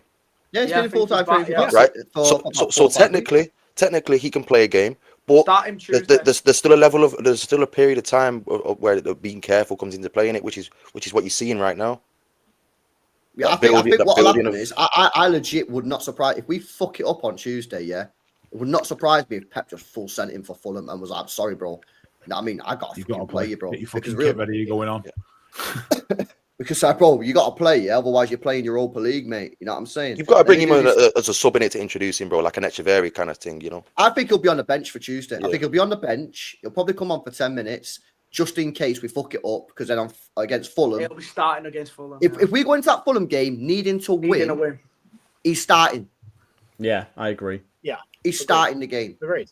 Let me probably get injured again. Big up to Massum says we signed a guy in January for shits and giggles. Says Massum. Well, who knows? We'll see next year. You know what I mean? But I don't know where his minutes are coming from next year, Massum. If I'm being honest. Shout out to a Jew as well. Says last four all our window signings are low IQ except Omar, and if we didn't get right, we are doomed. Happy linking with Reinders and Vert. Stop Youth Project. Felt jealous about Liverpool and Arsenal targets for the first time. Says a Jew. Bro, I don't know about I hear a bit of that, you know. I like Nico G. I think he's a good squad player. Yeah, and I like Huzanov. Ray's done not seen him. Yeah, I'll be real with you. But the youth project, we need, I've said this, no more project players, man. Yeah. Yeah, no more. Unless you're signing like Yamal, or them sort of guys, no more project players who need development. This is not the time. We need 26, 25, 26, 27 28-year-olds, 29-year-olds, players Yeah. who are there doing it right now, who we know we can rely on, like fucking Marmoush. We signed Marmoush, best player in Germany. Guess what? He's come to England and scored bare goals. He's already our second highest goal scorer. Why? Because he's mint. He ain't a project player, man. If we would have gone and signed an 18-year-old striker, from French Division 2, he probably wouldn't have scored as many goals as Marmoush did. Why? Because he's project. No more project players. There's a time and place for projects. We've got more than enough project players in our squad right now. No more. We need legit ballers, yeah? Facts. Big up to you. Yep. Big up to Zood, is it? Zui? I don't know how you say your name in it, so I apologize. I'm going to go Zood, yeah? Although Nico G is not perfect, I personally believe that he's a good player with potential, but people seem to forget that Nico is an 8, not a 6. I completely agree with you. The problem is that if we're signing Morgan Gibbs White and we're signing fucking Reinders, and if we get Verts, he's even fourth choice. He's got to be a fourth choice. I hear this 8 thing as well, but for me, his profile is not a profile of a number 8. He has the profile of a number 6 in terms of his physicality. He's combative like a 6 as well, isn't he? He gets himself, he puts himself about on the pitch. Wins a lot. And the ability to get up and down the pitch in the Premier League, like an 8 would need to. I think he's going to be better playing that 6. I agree. Holding a little bit more. Yeah, because he's played most of his career in the Liga. The Liga's a lot slower, a lot more tactical. Yeah. Premier League, up, down, similar up, down, stature up, down. to Rodri and everything. He is very much alike him. Obviously, nowhere near as good, but similar ilk of player. I don't know, man. I wouldn't be surprised if we start seeing him play it right back or something, because Pep wanted to play Victor Hastings as a fucking CDM. As a CDM, so we don't expect you might see him playing left back. Is there any truth in that rumor? No, and you know what the funny thing is? Maybe when Victor Race played for the EDS, the guy put Simpson Pusey in midfield instead. Made no sense to me. If this is true, why is Victor Race playing in midfield? Yeah, it's probably BS. It's probably BS. Yeah. Nah, big up to you though, man. Big up to Fee as well. Viana's obviously the right side of Ruthless as per KDB. The rebuild will take time. We have to stop side to side with no creativity. It's killing us. Facts. I hear this. This is the beautiful thing about bringing in a fresh face as well, Maybe the people at the top, maybe people like Khaldoon have actually initiated that kind of idea of bringing in a new face to keep things fresh. I agree. It's always good to have a set what is it? Set eyes on it. Whatever to say. A fresh set of eyes. Fresh set of eyes. Fresh set of eyes, man. You know what I mean? So yeah. Listen, I'm optimistic about Viana. I think that will come in. You know what I mean? He's got the cash. He knows what needs to be done. The problem is he's walking into I think a shit show. In my I'm very optimistic though, LB, because he built Lisbon, innit? He built Lisbon, man, and he can do that with a bigger war chest. And he should have zero sentiment towards the players in this club as well, which will help us. He's going to be more ruthless in sending people out the door, which maybe Tiki might not have and Pep might have fought for. Viana's got to be brutal, man, when he comes in and set the president early. And I know Khaldoon, because I watched bare of his Khaldoon interviews. I know for a fact that Khaldoon would have said to Viana, "You do what needs to be done. You have full authority to get." Khaldoon's not the type of guy to say to Viana, "Come on, mate, don't upset anybody, though." You know what I mean? Make sure you keep everything. No, he would have said to, because he's a winner, Khaldoon. Khaldoon's on point, bro. Where he is, fucking negotiating trade deals and all that kind of shit. If you're not a fucking winner, sat on the table with Donald Trump. Viana, you get done what needs to be done. If you have to upset a few people, like fucking KDB, you upset a few people. Yeah, but you answer to me. You answer to me. You answer to me, mate. That's how the big you do what you need to be done. Yeah, if you upset people, you upset people. Get this club back to the top. And that's why I have full faith in the club getting it sorted. I don't worry and panic a little bit. By the way, shout out to JTI as well for the 10 bomb before, man. I appreciate that, bro. Big up, man. Get some more W's in the chat. There are a couple quotes coming out from Pep Guardiola. I thought we'd pull them up, bro. Quick look at those before. I'm just gonna I'll dip at this point then, because I've got work tomorrow, so I'll go. Yeah, no worries, bro. Enjoy the rest of it, boys. Been a pleasure as always. Yo, and congrats on your 10K, bro. Oh yeah, thank you. I'm obnoxiously wearing the t-shirt like everyone should do when you do it. Doku would have done it faster though. Doku wouldn't have known what direction he was fucking going. Oh. Fuck off, Joe. Later, man. Big up, Joe, man. In a bit, Joe. What a guy. Right, let's. Don't bring him back, LB. Big up to him, man. Big up to him. Right, let's pull up some of these. Which one am I on here? Am I on that one? I'm on this. Here we go. I've not read any of these, so I literally have no idea what they're saying. Apparently, it's about the rebuild. Right, here we go. Can you guys see that? Yeah. Yeah. I'm gonna let you read it for me. All right. So he said this. Yeah. I would say after 9 years, we have already rebuilt. In 9 years, you're not the same players that we arrived. I think Man City has ideas. And from my point of view now, we have 2 massive important games for the short-term future of this club. After we take a break, go to the World Cup. In that process, the club will take the decisions that they have to take. I also agree with this, because there's a lot of fans here, mostly rival fans, right, who say Pep's never rebuilt a team. I think that's absolute bollocks, if I'm being quite honest. I think Pep's already rebuilt this team. I think if you look at the first team that he took over, and the first team that won the league, if you have a look at that league, that team that won the league, and have a look at the team that won the league last season, it's completely different by like 2 players, bro. So I think that's complete BS that he's never. And do you know what it is with Pep as well? He's never bought someone who's already at the very top of world football, except maybe Haaland. In the whole time that he's been there, like your KDBs, your Bernardos, your Sterlings, these have all become the players that they are after working with Pep. He's brought them in with on a lower profile, and then they've become world class at the club. Like, he's never gone out there and bought like the biggest names in the world. They've all become the biggest names in the world under Guardiola, except obviously Haaland, who's probably one of the best strikers in the world. So he definitely has like done it before. So I find this whole checkbook manager shit fucking annoying as shit, man. When you need a checkbook, bro. As a manager in today's world, you need a checkbook. And also, I think that first call was very promising for me. It sounds like he's not looking on being very stubborn. It sounds like he's open, that last to listening sentence, to the board. Bro, this bit here.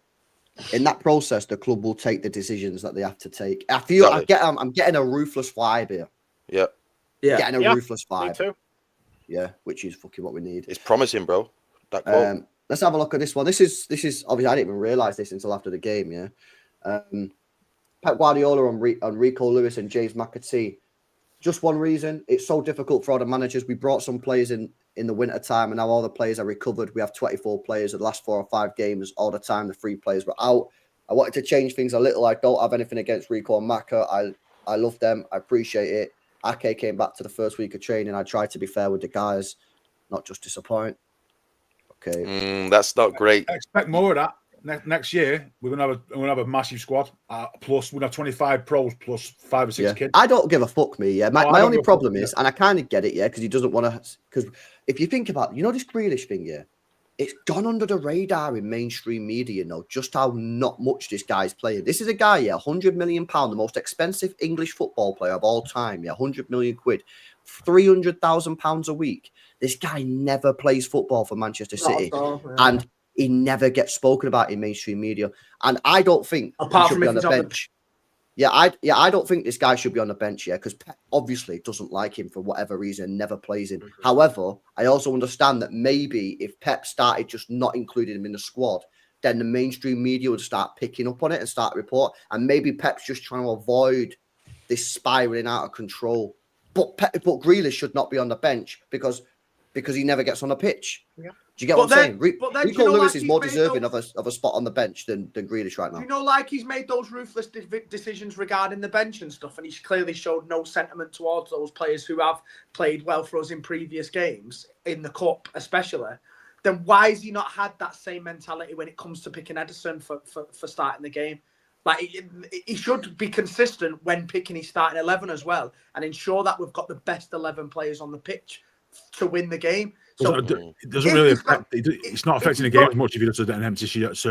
I don't think you can show sentiment or a lack of sentiment towards players who, and then leave them out the squad, but then show sentiment towards Ortega when we could have had Ederson on the pitch, who's a better goalkeeper and better in our play, building up the play as well. I think he's chopping and changing too much for me there. You've got to be consistent throughout the team. The reason I don't like that quote, Jay, is because on the first quote I liked it. It sounded promising. On that quote there, he's talking about not wanting to disappoint players. Fuck that. You have to be prepared to do that.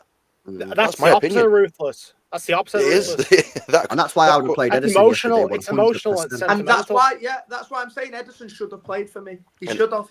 I believe that's why he played Akanji, because he's developed a relationship with him. He's trusted him in the past. So he's picked Akanji for the big game. When in reality, he shouldn't be. By the way, people saying you can't do that, to Ortega. Was it Pellegrini? Pellegrini did this, by the way, in the cup final. No, when he dropped was it Pantilimon? He dropped Pantilimon, because Pantilimon came in because Hart was out of form. played Pantilimon. Yeah, for a few Pantilimon games. came in and he Yeah. played all the way up to the final. And in the Big up final, Pantilimon, by the way. I'm pretty sure he dropped Pantilimon for He the was final. shit, Or was it Pantilimon. the other way around? Which way round was it? Which way round was it? Was it Pantilimon played all the way up to the final? Yeah, and he he dropped him for the final. Yeah. And played hard, didn't he? Yeah. And he just went, fuck it, I'm playing hard because this is a final and I want to win the trophy. I'm playing my best player. Personally, Wenger That's used how to it do should that. be. Wenger used to get him on. Ferguson used to get him all the way to the final and then just fucking throw the big That's guns how in. it should be. That's how what it should be. No, Yeah. that's how I think it should be. I as don't well. think Ortega was bad. I think he actually made a decent save as well, if I'm going to be honest with you. I've heard a few sniffing of questions about the goal and how he's not read and tried to get across quicker. Nah, no one's saving that. Nah, then what? Nah. No I'm one's not saving that. The speed Ortega's is like biggest that. fan, but I you can't be personally playing Not the don't same think that I he was have lying seen down on the whispers floor. about it. He actually made a good save though, man. Do you remember? You know, like the one after. Oh, yeah. As well. Yeah, man. Yeah, I What remember. save was that. I that? think if It's anyone's more- picking out that Ortega was a problem yesterday, Bro, man. he it just was beat like him It's out. 6 more yards the out, build-up, LB. though. It's Yeah. more the build-up and the build-up of the ball and our ability to play out from the back. Yeah. That Yeah. I It missed. didn't matter, OJ, because Ortega, it yeah. didn't matter. The only thing he had to do was run to the halfway line and knock it to the centre half. You know what I'm saying? I think what we don't get with Ortega that we do get with Ederson, yes, the build up, but also the ability to go long when if they're trying to press or whatever. We get a player that's going to make that run. Yeah, Holland, you can't argue with Mark, that. either one, we can play that ball, and Ortega just doesn't have that in his locker. He's miles away from Ederson. It's Yeah, so funny because some miles of our away. fan base was saying that he was Night and pretty day. close, and like It's I just night- think Oh, I think no, they no, no. overhyped his shot stopping ability and underdid it how far away he is from Ederson on the ball. Who was it? Who was it on this panel that said Ortega like floats the ball and Ederson drives it? Because like I've read into that and I think it's spot on. Someone said that. Yeah, you know why that is, yeah, because I If it was maintain, right, it was yeah, probably me. I maintain that anyone who's played football, yeah, just like not even at like a good level, yeah, pinging a ball 30, 40 yards is not hard, yeah. I'm telling you now, it's not. I can ping a It's ball not. 30, 40 yards. Pinging it with pace, Jeez, okay. actually whacking it to someone, yeah, pinging it 30, 40 yards with pace, that's when it takes like legit skill, because then like you're not just fucking floating it. Anyone can float a Bro, fucking ball. Have you not 30 seen? yards. Have you not seen Ruben Diaz's floated 30-yard passes that get headed away all the time? Fucking right back. Drives me fucking. There's a insane. time and a He place is for every poor type on of the ball. pass. So sometimes if the guy's in bare space, just float it in, make it easy to control. But if it's one of them where you know you might be marked a little bit or whatever, that's ping it in to the turn it. place and the time for a bit of more of a driven Yeah, pass. ping You it know? in so we can take it on the half turn and just fucking naturally take it. Yeah. You know, because this is a really good topic that we've never really had this conversation on the panel show about this. You know, this goalkeeper replacement. I've been speaking about a lot on the channel. Like, are any of you looking at like Courtois and Donnarumma's and going, they're not great on the ball, but they are so fucking good at keeping the ball out of the net that like we'll just accept the L on the kicking. Because I'm looking at Donnarumma boys in that Champions League games, yeah, and I'm thinking, oh my god, like the saves this guy was making, Sommer, mate, for Inter Milan, these saves that this guy was making. I'm thinking, My bro, thing with this LB is that I would still have Ederson over all of them guys. Yeah. If I could Yeah. pick. So if you could duplicate Ederson, I would take him again, bro, for another 10 years. That's how I feel about that, bro. They just I don't don't- suit our style, man. And they look absolutely amazing, shot stopping in games and stuff. But our ability to play how we want to play will be that badly affected with either. Yeah, you lose so Donnarumma much, or don't you? You Courtois lose so and much by that. It's ability. like, Well, I always so remember much. watching Pickford for England, yeah, and I was watching it with like loads of United fans. A lot of my mates are United fans. I was watching the game with them, and every time he got the ball, he was either kicking out of play. This was consistently, by the way. I know Ederson is known to do that sometimes, but every time Pickford was losing the ball, every Yeah, single just time, lose and possession they had an attack from that. So I'm Yeah, watching it with these man, and I'm like, are you man accepting this? Because this is unacceptable to me. You need a goalkeeper to either start an attack or just at least keep the ball. You know, Yeah, so this we're is not going massive back for to me. like David Seaman in the early 90s where he just gets the ball, puts it down the floor and launches it. You know, we need somebody who can. It's basically he is the first line of attack, Ederson. Or a player like Ederson is Yeah. the first line of attack. We don't need somebody like Donnarumma who's just basically there to stop anything that comes at him. He can't contribute elsewhere. You know what? I hear what LB is saying ultimately, because listen, if PSG end up winning this Champions League, who are we to Donnarumma's man, criticize? yeah. You know I what mean, I'm saying? Donnarumma the thing got, is as well, he got best PSG player played of the ball Euros out from in the back. 2021. So I just think that the PSG thing for me, yeah, big up Tariq, man. Yeah, big up, bro. Catching a bit. You getting off, bro? Big up, man. See you later, Tarek. Yeah. Appreciate it, Good fellas. to see you. The only thing is, when it comes to this whole we have to play out from the back and all this shit, is PSG are a ball playing team. Yet they've managed to get to a Champions League final with Donnarumma. So I don't think they take as many risks as we do, though. No, and I agree. I completely agree with that. And I don't think they do. I think they're much more chill with it. However, should we not then adapt our approach? No, because Pep will never. Pep's going to play how he wants to play. There's no point Pep being there if he's going to change his approach, is it? Obviously, you can tweak it a little bit here and there, but you cannot. He's ingrained these principles into this club all the way down to the under-11s for the last 10 years. And for us to go and change that now and bring in a keeper that's not going to suit Pep's style of play, it's just not going to happen. And I don't think he's going to accept it either. Donnarumma, he didn't even get the League One goalkeeper of the year this year. It was fucking Chevalier who we've been after. He got the goalie of the year in Ligue 1 this year. So obviously they turn up in the big games, which is when you need them the most, and that's when people will watch them on TV. But he might not have been all that this season, Donnarumma, if he's getting picked to awards like that. So let me put this question to you, LB, bro. Let me just put this question to him first, Puppy Boy, if you don't mind. Would you take a 20-year-old Edison or a 20-year-old Courtois or a 20-year-old Donnarumma? Which one are you having? For Pep, by the way, not just for Man City, man. Yeah. No. I'd probably take Courtois, bro. And wow. I agree. I agree with him. He's got fucking peg legs, man. He can't. No. I just wanted to know the answer, bro. That's all. Nah, that's crazy, LB. Steve, why is age a thing here? No, Diddy. Why is age a thing? No, because I'm talking. You have 15 years for him, yeah. If you're a goalkeeper, you've got a lot more time on your side. Buffon. That Diddy was class then, by the way. Bro, Danny, age is irrelevant. I'm not saying that. What I'm saying is, age is just a number. If they were all 20, so you could have 15 years for either one of them. You know what I mean? That's my question is, which one do you want 15 years with? Edison will get 25 assists. Edison all day. And people are saying Courtois won. Madrid it's not the goalkeeper's job. Edison won us. Edison won us. Oh, come on, Danny, bro. That's not the goalkeeper's job to get assists. But think of this. There's levels to being a goalkeeper. Look at what Edison does for us. You think of how teams set up against us. If they know that when Edison gets on the ball, that there is the opportunity for him to absolutely launch a 90-yard diagonal ball through to Haaland. If that's on a table every time you're playing, that is one thing that they have got to deal with. Now, if you take that away, you just have your centre-backs marking Haaland. It's just basically, that's done. So I think having him as a threat who can, what's he got, 5 assists, 4 assists? He does that. Is that sort of thing. He can ping them balls.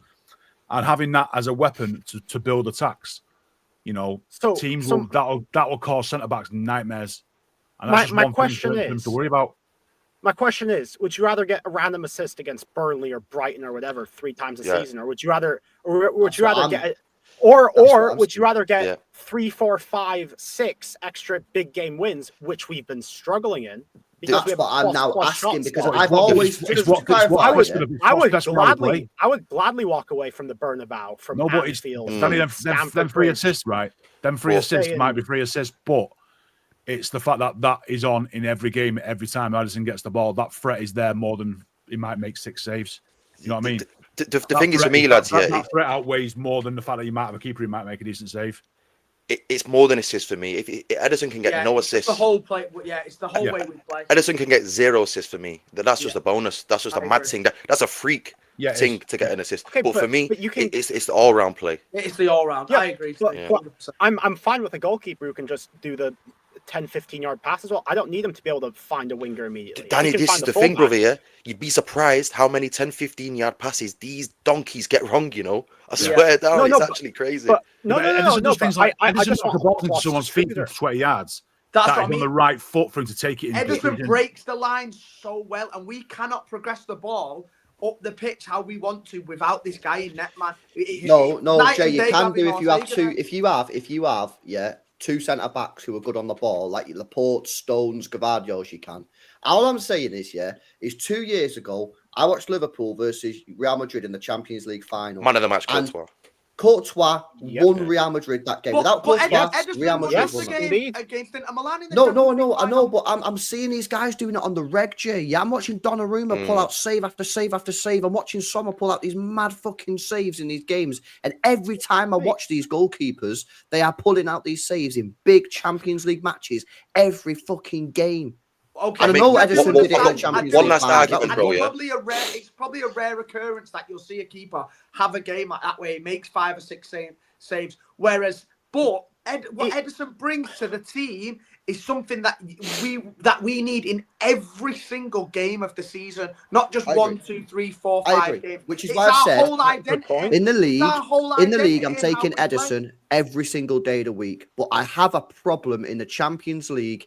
I have an issue with it, yeah, because I don't think what you get from Ederson is as beneficial in the Champions League, because in the Champions League knockout stage, you are 100% more better off with someone like a Donnarumma or a Courtois. In the league, you're definitely more better off with an Ederson. The question is, I guess, which one do you go for, or can you find that one special player who's a mix of both? And obviously, if it's Costa, then Yeah, maybe it's exactly. him. You can need still a be a mix, yeah. plus I'm just shot asking stopper questions. and- That's all, and because be a I've plus always distributor. been, always been Ederson's best for us. Ederson's best for us.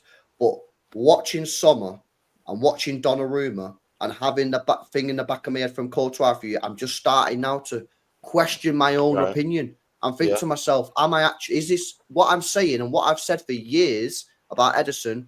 Is it actually right, or am I wrong? And But now you've I'm also doubting. got to Would you remember question these that? guys are unattainable as well. Your Courtois and your Donnarummas. Donnarumma's Are there available. other keepers out there that are up to that level. Donnarumma's available, that we Jay. can get. They're selling him. They won't get We're not Chevalier. getting Donnarumma. We're not That's a getting- mad thing. LB, are you questioning that because you know that Ederson's leaving?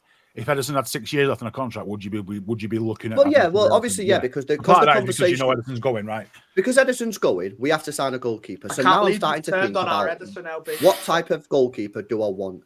And because I'm seeing these fucking mint saves that these goalkeepers are pulling out, and the facts is, yeah, Inter Milan would not be in that final without Sommer, because he pulled out some fucking worldy stops. And the same with Donnarumma. And I'm looking at him going, is my original opinion Have on any of that those right? teams? Inter Have Milan any got of to a those final teams? with Onana in net, so you know what I mean. It works. You can get Has to any a of final. those teams won as many league titles as we have in the last 7 years? By the way, No. exactly. So who's the most successful team? But with the Jay, keeper that we Jay, I've already said in the league, I Yeah. 100% agree already that Ederson is better than both of those keepers. But Yeah. Champions League, So you just want a tournament keeper?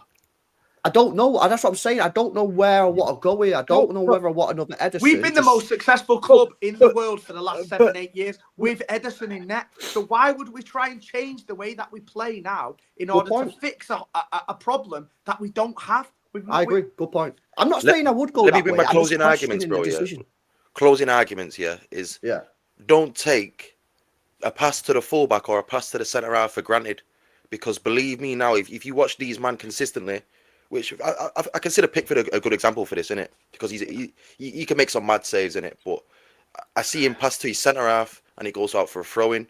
You know, it's just a simple pass. Or he passes it, even as simple as passing it to his wrong foot, bro. Wrong foot. That's so it. The, wrong so the foot. centre half has Half to a deal yard with out it, the way. you know, the centre half's got pressure back by the striker. You know, don't take these passes for granted, bro. These simple passes, which Ederson looks simple because he's got the passing ability of a midfielder. Well, That's why it perfect looks passes, simple. aren't they? The perfect passes. The ones that you can take on the half turn. The ones that you can just play around. You don't have to move your stride. Believe me now. Let me present my closing argument. My closing argument is, why are we acting like it's one or the other? I want to argue back though, if that's all right. No, because you have a goalkeeper, for example, Juan Garcia on Espanyol, plus shot stopper, the best shot stopper in the Liga. And if you don't agree, you play FIFA too much. But when you watch him, he also goes direct. He's a very, very, very good distributor as well. There are goalkeepers who are plus shot stoppers. This is the full best of both worlds, Danny. So yeah, well, that's the ideal scenario, right? But you win that argument, Danny. I can't argue with that.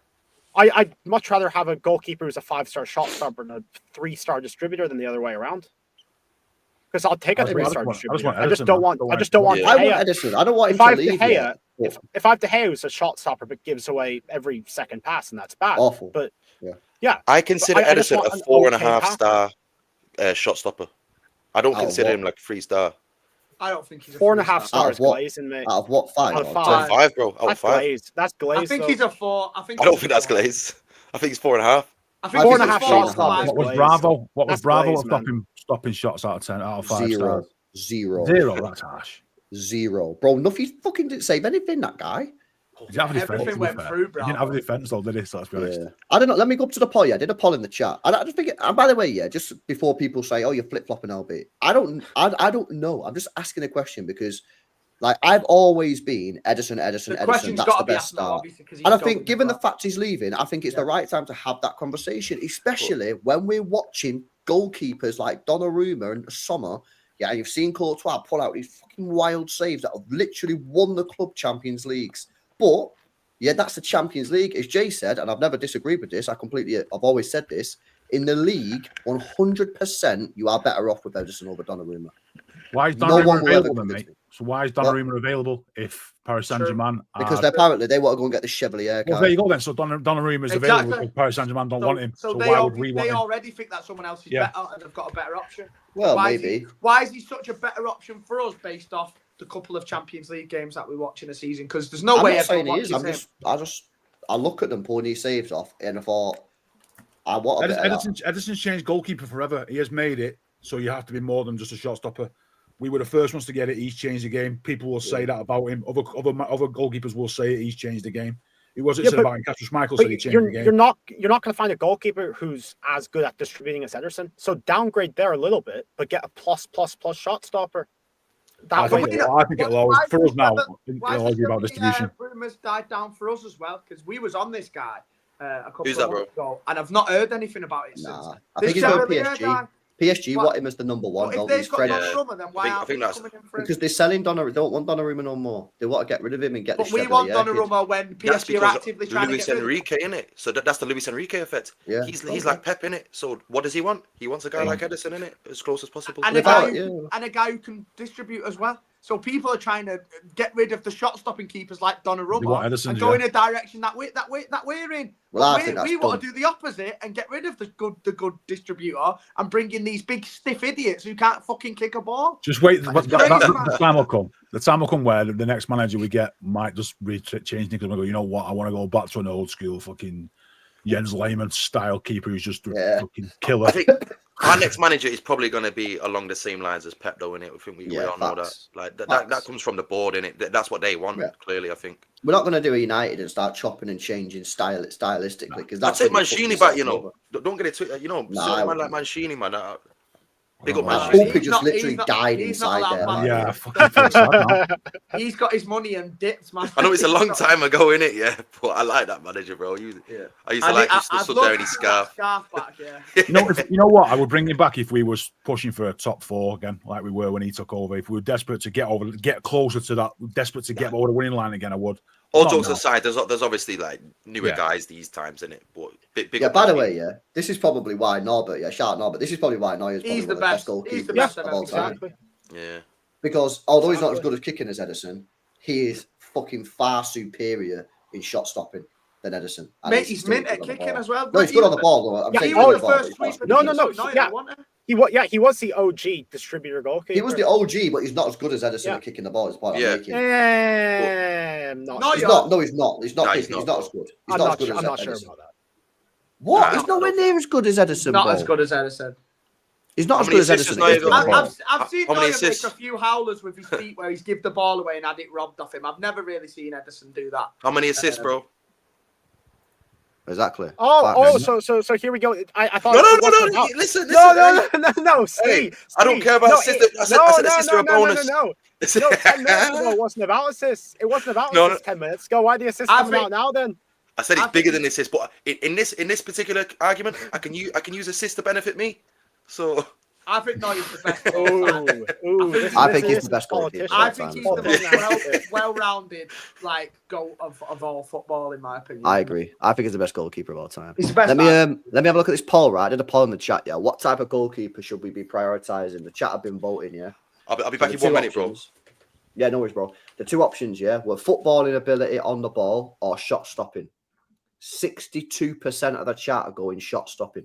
Oh, get out of town. Get out of here, man. Yes, good one. Nah, And this 60% of majority- people are the first ones to moan when he can't pick a pass out over the halfway line. Yeah, when we can't play contact on out the back next foot. year with a shot stopper in net and we're struggling to break presses down, then we're going to be in big shit, man. And everyone's wanting us to change our whole style of play that's been successful for years, man.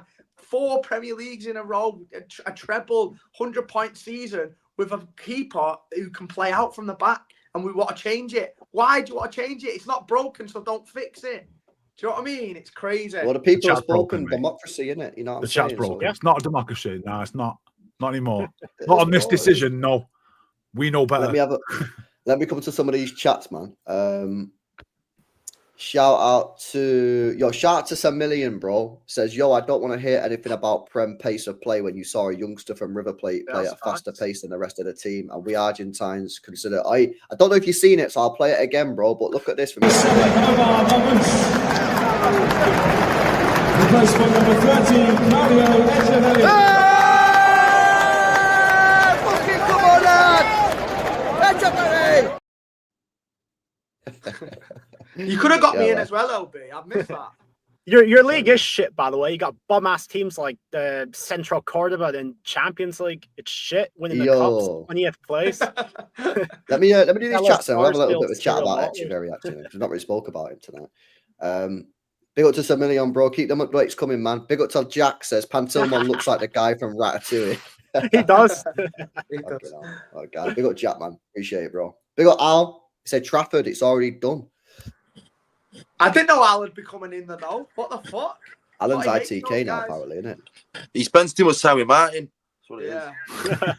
I've actually been pushing that agenda for quite a couple of months now. I'm all on the Trafford train. My brother works for Burnley as well, and he's said absolute rave reviews from all the Burnley fans and how good of a shot stopper he's been this year, as well as being great with his feet. Already been brought up through the Pep style of play, so knows exactly what would be expected of him. So if it's going to be him or a foreign keeper who we don't know too much about, I'd go for Trafford all day, man. I think we can all agree it's probably going to be Costa, though, isn't it? Well, they've gone quiet on the rumours now. I think it's probably already been done, bro. Maybe it's done deal, isn't it? This guy got like 30 clean sheets in 46 games this year or something crazy like that. He's Trafford. got, yeah, it's Didn't he concede like 100 goals for Burnley in the Premier League or something? yeah, but it's different. Yeah, It was but he's playing in. I care about. No, but that's in company's system. The company came up to the Premier League trying to pass people off the park. Yeah, and company that was fucked him never a little bit there, I sustainable, can't was lie. Exactly. Also, he was his first year. He should never have been at Burnley last year anyway, let's be honest. But here it is. Games played 46, and he's conceded 16 goals in 46 games. That's in the championship fucking this year. ridiculous. To be fair, he's a penalty saver now, isn't he? That's his specialism, and he saves penalties. I'd be open to it as long as he's bulked up, because when I watched him last year, every time he come for a cross, he was cooked. I would actually do my best to get this guy as the second keeper, innit? I'll do my best to do that, but whether or not he would do I don't think he'd be open For to me, it those days. Yeah. If I was him, I would, because again, you're stepping up to Man City. Yeah. You know what I'm saying? I think he's got the ego to want to be that main man, though, and I think he's been open about that. He can fight for the place, Jay. You know, Yeah. maybe he can fight for the Like place. Joe Hart and Shea Given, right? Get him in there and let him fucking go for it. See who's the best. Nah, big up, man. Okay, a couple more chats left. Shout out to EA17. If PSG has Edison, they'd be out. They would be out.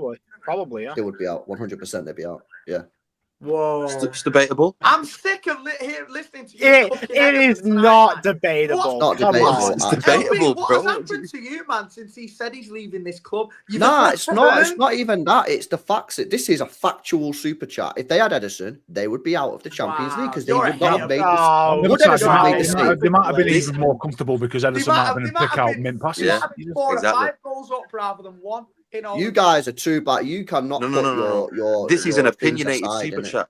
That's an opinionated. This is a super chat, that's factual what it is. super chat, and No, I it's love a Edison, fact. but this It's is facts. facts. It's facts. No, This is because facts. listen, Total Puppy's facts. right. Yeah, just think about it this way. Puppy's right. They might not have had as many shots if Edison was in charge in that, because maybe he would have kept possession when he lost it. They've had the ball. Whoa. So Ederson's playing DM and centre back now. Shot prevention.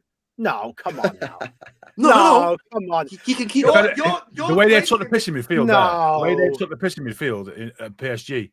If you've got Edison in goal, they ain't losing possession. They'll have 90% possession in some games. You're glazing the PSG goalkeeper, who they're actively trying to get fucking rid of. Well, Yeah, but they try to get rid of. They try to get Chevalier, who's meant to be sick. Why are we not going for this Chevalier, man? Probably a done deal, and it's a I don't PSG. know. It's like the Bayern effect, mate. He's French. He wants to go and stay in Paris. Just fuck off there. That's it. Get all the money in. They're doing all right, aren't they? The only thing I don't get with the PSG decision, right, is because in the Premier League, 100% you're better off with Edison than Donnarumma, right? But in League One, like, bro, just keep Donnarumma in it. You don't need Edison in League One to win the league as PSG, bro. Like, real talk, you know what I mean? So I'm surprised they're doing that. Man. I don't even think you need a goalkeeper to win that league. Well, that's kind of the point that I'm making, man. I'm seeing a lot of comments saying that the PSG defense is rubbish, but I think they've got the two best fullbacks in the world, mate. The two fullbacks are evil, mate, but the two centre backs are mad sus. Yeah, Marquinhos is a mint centre back.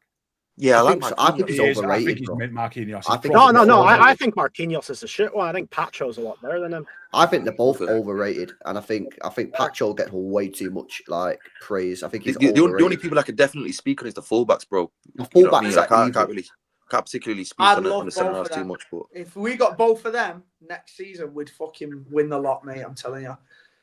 If you could have one, though, Jay, which one would you have? I would have Mendes. I'd have Hakimi, mate. I'd have Hakimi, I think. Yeah, all day. I think Hakimi is so suited to Premier I League. think our right back issue is a bigger problem than our left back issue at the moment. So we don't need left backs at the club. It's got to be Hakimi. We don't have a left back. We don't believe in him. Yeah, exactly. Yeah, we've got PTSD. Left back PTSD. I think Hakimi's fucking mega, man.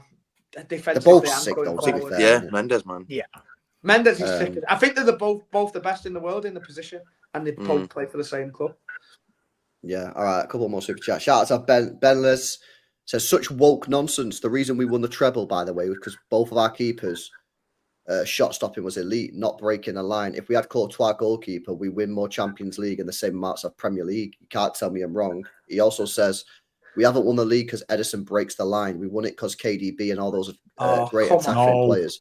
Why the fans like to overcome? Why is it suddenly become cool to disrespect Edison now? No, we're not hating him. We're not hating Edison. One of the only reasons why we can play the way. Oh, you are, Danny. No, I'm not hating Ederson. The fact that you've got a goalkeeper like Edison who can ping a ball or play a ball perfectly to the right man at the right time under all the pressure of being closed down consistently in every game that he plays in, that outweighs more than having a shot-stopping goalkeeper. This comment's pretty much disregarding everything he's ever done for the club, pretty much saying it like... The comment's going too far. The comment's going too far. You should have seen me 22-23 season. Backing Ederson up. Everyone's saying, oh, one shot, one goal. No, mate, I was in the trenches for him. Now I feel like times have changed. You've sold out, Danny. Sold out. Stay in the trenches, Danny. You've sold out. You've never all that for nothing, Danny. All that for nothing. What? You want to bury me in there? You want to bury me alive? You went to fight. You went to war for him, mate, and just chalked it off when you just saw somebody else. Here's the thing on the super chat. For people LB's advertising fucking Shell Oil next year, man. He's got that deal. No, here's the thing on the super chat. Yeah, I think basically. And I said this sort of before, I think when you said we would have won more Champions League if we had Courtois, maybe you're probably right. But I don't think we would have had the same amount of Prems if we would have had Courtois. And that's my point, is in the Prem, I think you're better off with Edison. In a cup competition, the shot stopping outweighs the playing out from the back, in my opinion. Because that one save is you going out or you going in. Or you staying in a comp. Yeah, but eventually you stop winning Premier League titles because you're not got a good enough goalkeeper. Shot stop. The difference between Edison and Courtois' shot stopping is a lot less than the difference between Edison's distribution and Courtois' distribution. It's levels above. Whereas when you're talking about the shot stopping, I'll give you that Courtois is better, but it's levels between that and the difference between the distribution is absolute fucking levels, mate. And that is why I'd rather. I think Courtois' shot stopping compared to Edison's is levels, just like the distribution from Edison and Courtois is levels. The distribution is miles better in favour of Edison than it is shot stopping for Courtois. I'd never have. I'm I'd not never sure have. about that. It is, mate. It is. Nah, come on. It's not like Edison's got Bro, fucking some of he's them 5'6" make it and sound got like hands made Edison's out a of fucking terrible waffles. shot stopper. I'm not. But what you're missing the point is these goalkeepers we're talking about are some of the best goalkeepers in the world. They've made some good saves, fair enough, but they're not no way near the level at what we need to get the best out of our team. This is a good question, though. Yeah, you see Sommer there. How good is or how bad is his distribution? Because I'm not sure. Do you guys? I actually don't Who's know, Sommer? bro. Yeah, I have no idea. Not mate. great. I've always just known him No as a idea. shot stopper, even in like the Euros and the World Cups and shit like that. He was always just a shot stopper to me. But it's crazy the deal that they got on him. I think they only paid like $3 million for him this summer when they got rid of Onana. So they've upgraded, haven't they? Done a fucking good bit of business there.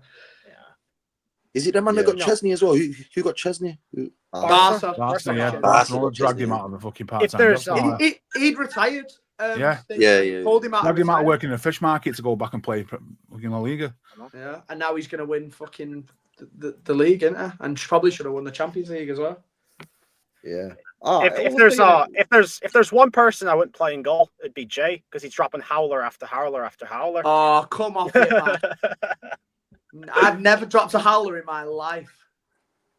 Al wants the link. Should we get him the link? Oh, I don't know, get him in. I don't know whether it's a bit late for that now. Should we get the link to Al on now? He's You just can take my spot, boys. I've got to go work at 6 a.m, so I'm gonna have to dip out anyway. All right, yeah, I'll swap you for Al. Substitute me on for a shot stopper. I'll just be the distribution. I'll be the shot stopper. Big up Pulpy, All right, boys. Later. Peace. Nah, big up Pulpy, man. Sleep Appreciate on, it. man. Big up the time, man.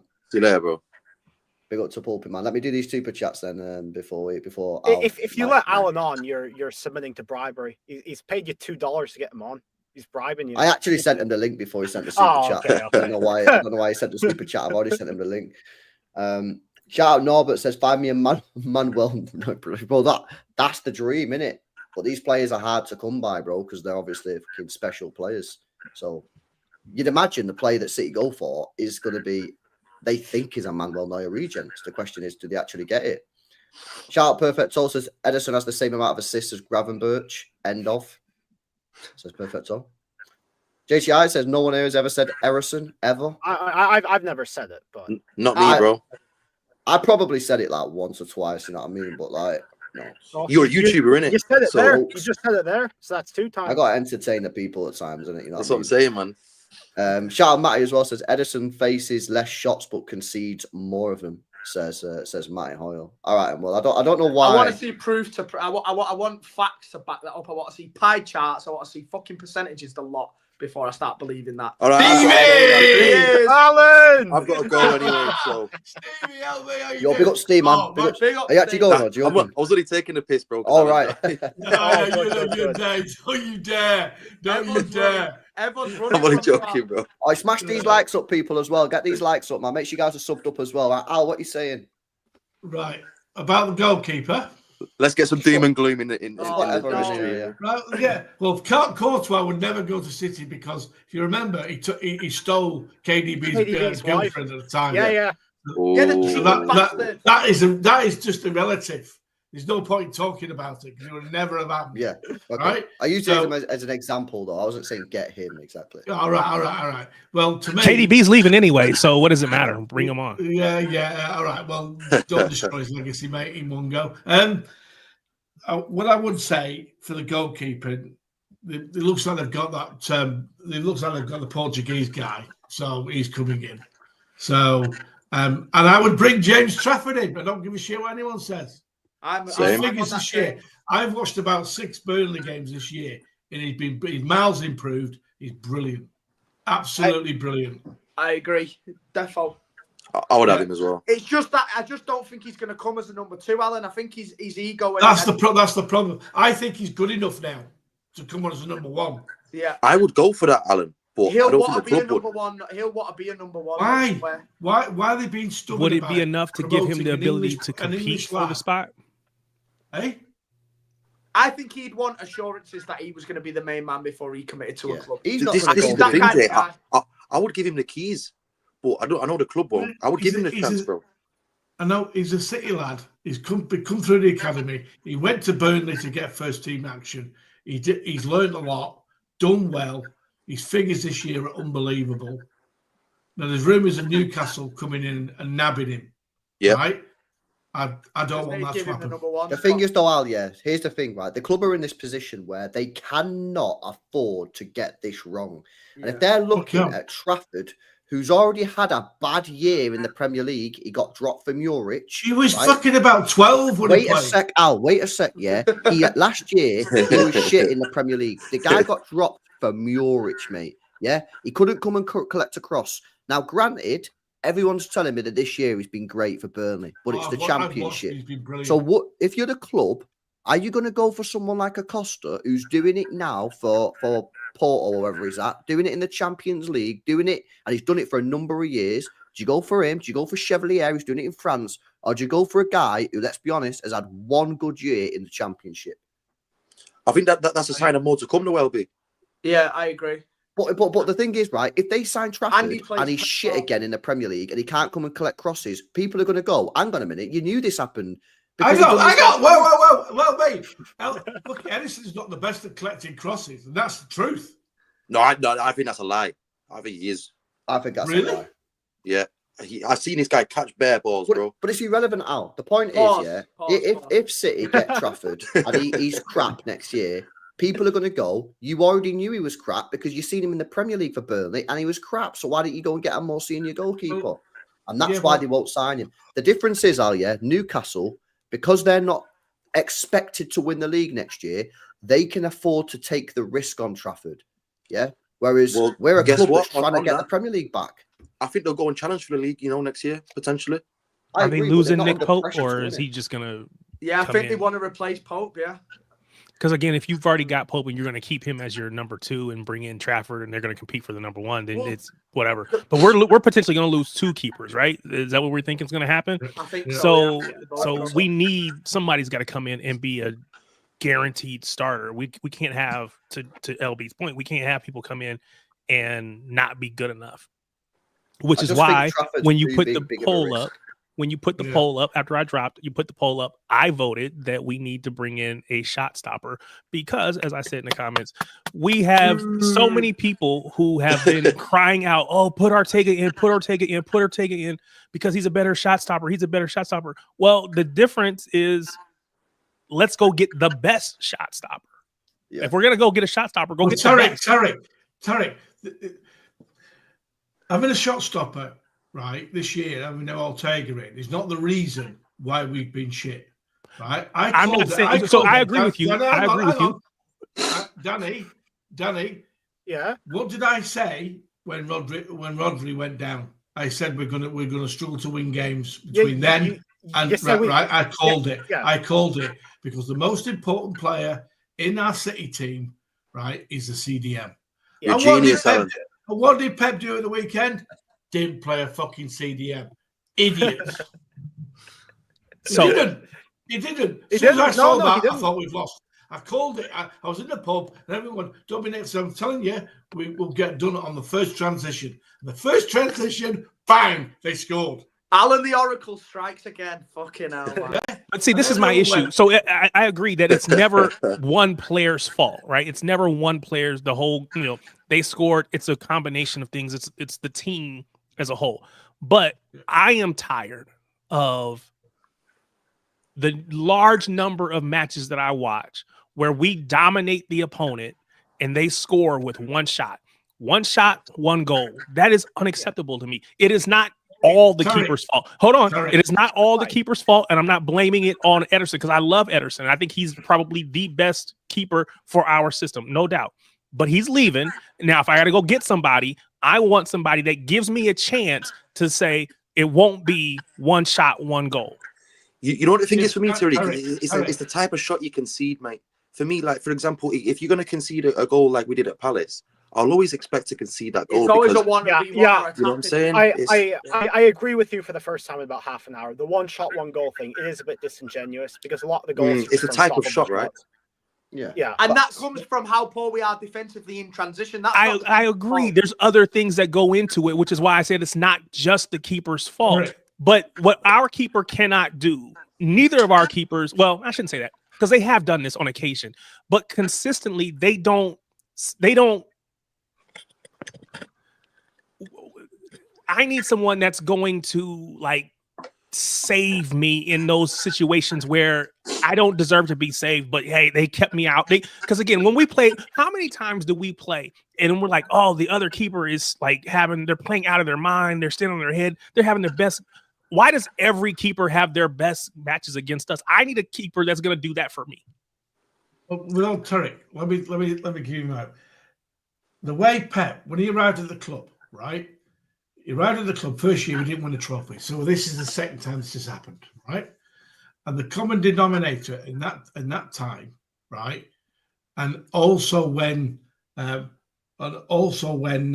lost the Champions League final, right? When you don't have a good CDM in there, the way he plays the game defensively, and then when he attacks, he has a CDM, a good one, right? It's the position he played at Barcelona.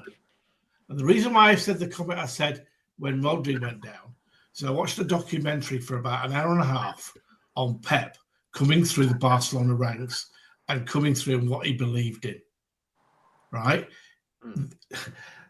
Both of our keepers this year, Ortega and Edison, are good keepers, right? I would be happy with Ortega next season. I'll tell you that now. I would not be happy with that. You would have him. You would take him as your number one. Alan, come on, Alan. No way. As your number one. Listen. When you've got CDM in, we'll have Rodri, we'll have also Nico Gonzalez, who should have played on the weekend, right? It's fucking true. Yeah, it's true. We would not have conceded that goal if Nico Gonzalez was playing. I'm telling you straight. He would have cut it out at source. The thing is what Alan's saying there. I don't think that's massively controversial about Ortega. Nah, it is. It's controversial. No, it's not. I think if you would have said that last season, I think people would have backed it because I probably would have backed it. But this year, he has been poor when he's played. Ever since the final against last year against United in the FA Cup final. Ever since then, he has been poor. You know what? As well, yeah. People forget about his mistakes. He fucked it up against Southampton in the treble year when he decided to stand 30 yards outside of his box and got chipped. Yeah. By the way, yeah, he was partly to blame against United last year in the FA Cup final when he fucking collided with Gavardio. Well, for him, he wouldn't have won the league. No, I know it was, but that doesn't mean you can't just say he's our number one goalkeeper because he made one save, Al. We're downgrading our goalkeeper then if we stick with Ortega. If we want to go on to be back with City again, why would we go from Edison to Ortega as a no one's scared of him either. People who've watched this show for a long time know what I say about Ortega. He makes goal look huge. He's an inch taller than Bravo, and Bravo was always called this tiny little guy who can't fill up the goal. I need a big guy. I just want to say one thing. Yeah, Alan said what I didn't have the bollocks to say. I'm being honest. Oh, that's bad. You want Ortega too, Steve? Listen, I don't hate it. You know, I actually used to respect your opinion, man. Steve, come on. I actually hate it. I actually just don't rate it. I've gone off him. I don't hate it. We'll have a private conversation on the phone in the week about this. Elvis. I think his shot stopping is massively overrated. And actually this season I put it on par with Edison. In that Brentford game when he was 2-0 up, right, he was poor for the Let me put it to you this way, LB, bro. Let me put it to you this way. So you know what, I'll go on about the priority list of signings, innit? Yeah. So right back, number 8, number 10, goalkeeper, number 4. That's my priority, bro. But they're still all priorities, and they all still need to definitely happen. Yes. If we're going to move on, and if we're going to move on for the next 10 years and be successful, that is one of the ones that needs to be spot on with who we bring in. And it can't. Is that a fair comment that it's 4th on the list? Is that fair? Nah, I think they're all just as important as each other. Jacob, that's fair. Jacob, as much as I miss your rants, which is legendary, right? You missed the one before. He's been cooking today. Don't worry. Oh, mate, he's got one of the best rants I've ever seen. Alan, stop the glaze, man. Stop the glaze. He's glazing everything. He reminds me of Troops, man. Alan, especially when he's in a nightclub and he lifts his mate over his head and nearly breaks his neck. Oh yeah, Alan. This is a mad glaze. Alan, you're not a zebra. He's not going to shag you. Brilliant. What I will say, we all he's agree. He's not stripy enough. We all agree here. City need at least 4 or 5 new players to come in, right? 5 minimum. We all agree on that, right? Who they are is debatable, right? That none of us can decide who they are. The only people at the club that can is Pep. Whoa, no way. You're dropping some mad information tonight, Al. First of all, you told us you thought City was screwed and Rodri was injured. 2 big bombazos today, yeah? Alan knew that when Rodri got his ACL, we were fucked. Mad news. Yeah, no one else could have called that. And now we can't decide who we sign. This is crazy. You get your own chal out. It's Alan, mate. You're fucking I'm debating where to get my own channel on. First 2 people I invite on would be Jacob, Stevie would be coming on straight away, and I'd have Martin to be happy clapper. Dropping bombazos you'd have to get Elliot on there, Alan, eh? Oh my God. You get done for clickbait, you, with all your fucking bombazos. I knew he was shit when Rodri done his ACL. Never give up on your dreams, kids. If Alan can become a YouTuber, you can achieve anything. Give us some more bombazos. What else have you got for us, mate? Well, to me, you talk. I was watching this morning, right? I was watching this morning. I was getting changed. Watching you talk about Phil Foden. Phil Foden, as you know, LB, is not just out of form. He's got something medically. Nobody knows shit, man. Oh, there's the bomba again. It's another bomba. We've known this. He's been in this all year, and he's still been in the team all year, in and around. No, because there's nobody else, mate. He can play 60 minutes. That's all he can play. So what's your point? That's fact. He's got something wrong down. He's got something wrong down here. He's triple jabbed. Nobody knows what's going on yet. The point is, right? They're trying to find a solution. They're trying to find a solution to his digestive system, right? Would you leave him at home? Would you leave him at home, Al? Mate. Well, yes, I would. Me too. Yeah. I mean, yes, he's got to find. They're trying to find a diet for him because we're playing white shorts, which doesn't help. If he has to shit, fuck off, man. No, Al. If he has to shit, if he has diarrhea problems. No, Al, we're not doing this, man. We're not. This has got to be a joke. Well, yes, this is a wind up. This is a wind up. Whoa. This is a wind up. End the stream, man. Alan, hey, but you do know, but in all honesty, that is why the women, not because of the women, because they might have issues, but yeah. Bro, end the stream. When people said Foden can be the best English player since Gary Lineker, this is not what they No chance. No chance. What do you mean no chance? I'd say he's never done anything for England. I don't give a shit. No, but you didn't get my joke. It's because Lineker shot himself on the football pitch. Yeah, he did. Wow. Semi-finals. Right, let me move. Because I'm bored of the Foden conversation. Let's talk about Echeverry, boys. Yeah, because we've not spoke about him much tonight at all, man. Like, I tried to allude to him. Hold on.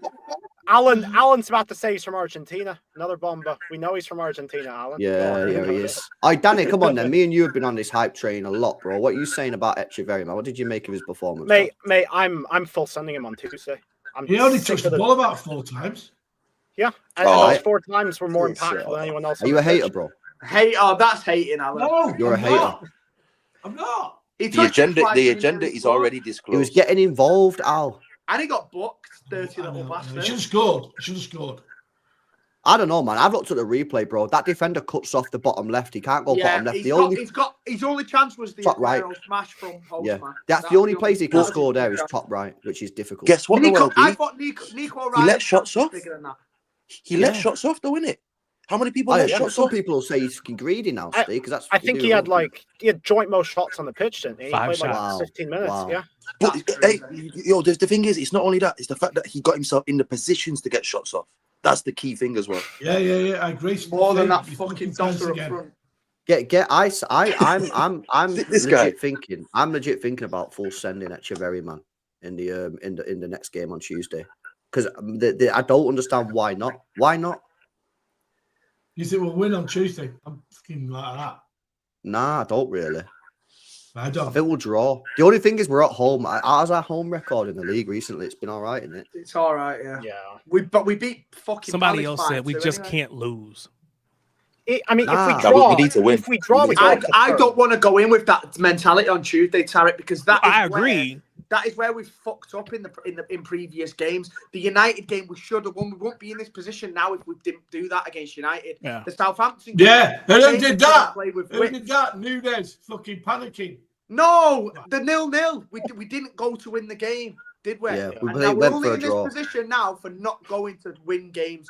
We need to turn up on Tuesday and try and just fucking go for the throat, man, from the get-go. And get it over and done with. I can't be asked going into the final day against Fulham, who've just had a great result against Brentford as well, needing a win. I don't want to go into that final day. Fight and win! No, honestly though, man, like the situation you've got is here, right? You're probably going to need 4 points. Now, you might not need 4 points, but we should be targeting 4 points. Would you rather full send at home, where the atmosphere should be good? It's KDB's last game, last home game of the season. Would you want to full send that, or would you want to full send Fulham away? Full send the home game. You've got to. Come Well, on. Tarek's going to Fulham, so I think Tarek's we'll going to lose say on Tuesday. Fulham. Yeah, Tarek wants now, a we Fulham. already I got my own selfish Yeah. reasons, but yeah.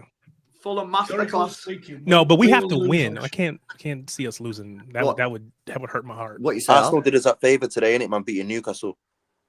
What's Al I saying? hate to You say- think we're I going to hate lose? say it, but it'll be all over on Tuesday night. No, Oh, come on, man. bro. That's You think we're so getting late, beat? that. You think we're getting beat? Yeah. I When think have you we'll draw, ever mate. said we're going to win a game this year? Because I don't think I've ever heard you say it. Listen, Jacob, mate, I know you just think City are unbeatable, right? I fucking But when don't. we- No, he doesn't. No better. Right. Listen, I personally, if he doesn't pick Nico Gonzalez on Tuesday night, we're going down. We get What beat. relegated? No, we're going to lose. We're going down. Championship, bro. Fucking hell. What kind of punishment is that for not? No, listen. With the worst nightmare, we'll play Europa. United will win the Europa. They'll be playing Champions League next year. We're playing Wednesday night. We're playing fucking Thursday nights. That'd be Nico Gonzalez has to fucking play. It's camera You know the thing is with you, Alan, mate. Alan, I do think you are a bit negative, mate. Just a We bit. beat Villa. We beat Yeah, Villa. I you too, mate. Hey, No. especially you. No, really. You know what? Thank you for the glaze the other day, Alan. I appreciate that, mate. Oh, In mate, regarding the field goals, brilliant, innit? bro, mate. Right, he's bought you like that, Steve. Fucking compliment the muscles, and now he's like, oh, we'll forget the negativity. Cheers, bro. Stevie, did the girls like it when you went out on Saturday night? What do you think, mate? Come on, what do you Of think? course they did, yeah. Of course they did. Yeah, of course they did. Wow. This is not a Steve Lewis night out stream. This See is Lewis Glaze, man. Oh, stream, mate, yeah. mate. I was thinking about you. I was texting you. Going, did you pick up? I actually You said fucking rang me about half 8 in the morning, mate. Woke me up. I want to see who's next to you. Oh, you're weirdo, you are. Let me do these super chats, man. Yo, shout out Camaro says, keep Martin away from Fulham.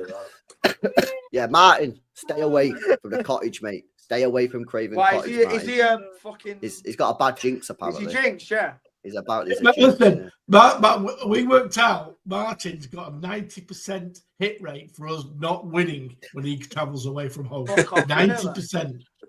Martin, He stay cannot away go from to Craven Cottage. You go That's me Tuesday, good night, he says. stay away, bro. I seen him at Ipswich and we beat them 6-0. So that must have been one of the 10%. Yeah, it was. It was.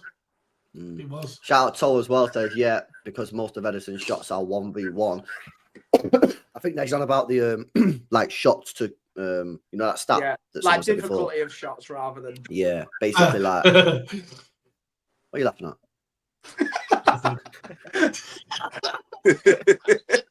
Mute him. Oh, smash the likes up, guys, on this show, I'm man. An living, epic I'm living stream. Steve Lewis's life. Fucking brilliant. Come on, man. Come on. Oh, Don't yo. you be sending each other nudes on stream, man, on the slide. Can just hear you both giggling like school kids in the background. Nah, it's crazy work. Crazy, mate. man. Can't lie. Can't lie. Can't lie. Right, I'm gonna wrap it up, man, because it's gone midnight here, Yeah, I'm and tired, man. we've done Thank God 3 for hours, that. man. You know what I mean? We've done 3 hours. Yeah, big up to you guys That's in the chat, fucking man. great. Just the guy just come on, get everyone laughing, and you're never going. It takes an expensive lot of energy, Alan, having you on. He's glazing himself now.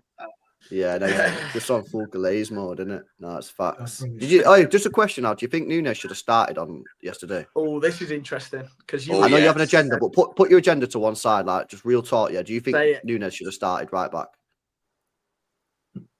I was 50-50. I was 50-50. No, that's fence sitting. What are you Alan? Come on. No, yes or no? Because I wanted Gonzalez to play. What's that got to do with anything? No, right Alan. back. No. Right back. You're right deflecting. back You're deflecting. You're deflecting.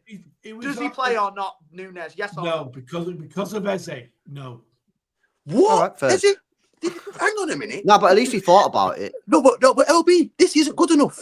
We need a full disclosure here, man, because bro, yesterday wasn't about defense. Yesterday was about getting crosses in the box, overlapping runs.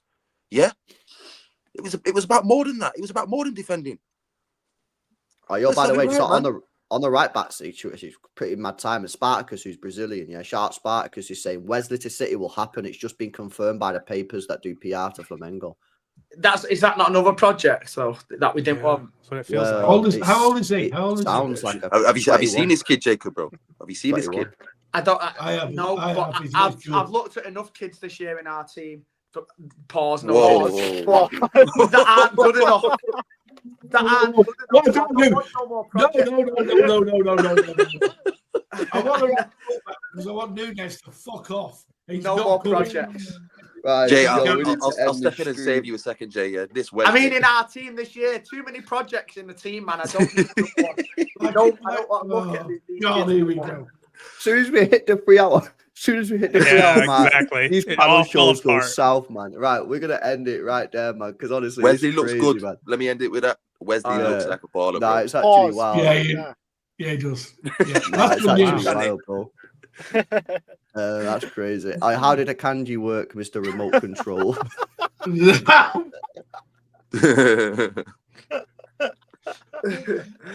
That's it. You're barred from going to any away game in the future. You're not going. Yeah, Martin, come on, man. Just this one time, innit? Come on, bro. That's crazy. Oh, yo, big up HSK, man. Oh, you just dropped a $1 on the fucking channel. That's big. Oh, yo, Big up, big. Big up to you, man. I bet big you're up glad to you didn't man. end it now. That's mad timing, bro. I can't Maybe lie. he was paying to get us to end it. Yeah, are you paying us to end the stream, HSK, Just bro? stop. No, that's crazy. Now, big up to you, bro. I appreciate the donation, man. That's Hopefully major. you're good in it. Been a long time, bro. Hopefully you're good. I've not seen HSK in a minute in the chat. Nah, it's been a while, bro. So yeah, big up to you, bro. Hopefully you're good in it. Yeah, now big up to you, bro. W's in the chat and W's in the chat. Yo, big up JTI as well. Says Alan itching to speak on his Nunes agenda. Oh no, I actually respect Alan there. He actually thought about it. He actually did think about it. No, but yeah, I needed a full 360 in it, but I didn't get it, so I don't respect it. Yeah, Full 360. Mate, I'll drive him to the airport to disappear this summer and don't come back. You really don't rate him, I told you. No, I don't think it's good enough, man. No, I don't think he's good enough. Yeah, either. no. But he's not good enough long term. But for what we should have been doing these past rest of the way, yeah. Yeah, nah, big up, man. Big up. All right, and sound. Right, sweet. Should we wrap it up, boys? Yeah, man. It's been a good one. Yeah. Pleasure as Sound. always, and hopefully we'll be in better spirits on Tuesday night, man. When we have a link up. Up to me, mate. I'm scared though. I can't lie. I'm worried as well. Yeah, that's actually why. Big up as always, though, man. Nah, big up to Danny, big up Jay, big up Tarek, Al, Steve, Pulpy, Joe. What about Joe? Joe? Yeah. Yeah, we had a mad. Yeah, so many heads in it. Got a lot of bare heads on the stream, man. That's the truth. Innit? Pause. We're not talking about head tonight, anyway. Nah, that didn't need a pause, bro. It did. David, before we go, can we stand up and do the old pose and get it going before you just? The fishing pole. We do a fishing pole. Alan's like the fucking Australian purple Aki man trying to get fucking poses. Right, big up to you guys. I'll send you a DM, Alan. Cheers, pal. Cheers. Holy cow. Honestly, man. Big up to you guys, man. Do me a favor, chat. Yeah, before you go, just drop a like on the stream, and it makes you guys are subscribed to the channel. I'm back tomorrow at 11 with Nobbins in it for the Elbin show, man. 11 a.m. So make sure you get on that. Should be a good show. See what Nobbins is saying. Hashtag release Echeverry video. Has he released it yet? No, he hasn't. Mate, we've had Echeverry Cup final minutes before his stream. Yeah, this is ridiculous, man. In a cup I'm gonna geg and press this guy tomorrow, mate. I can't even lie. Like, we'll be there. We'll end it here, man. Big up to you guys. Big up HSK again for that. Big up JTI with a big donation before as well. And yeah, smash the like, subscribe, and we'll catch you tomorrow, man. See you in a bit, people. In a bit.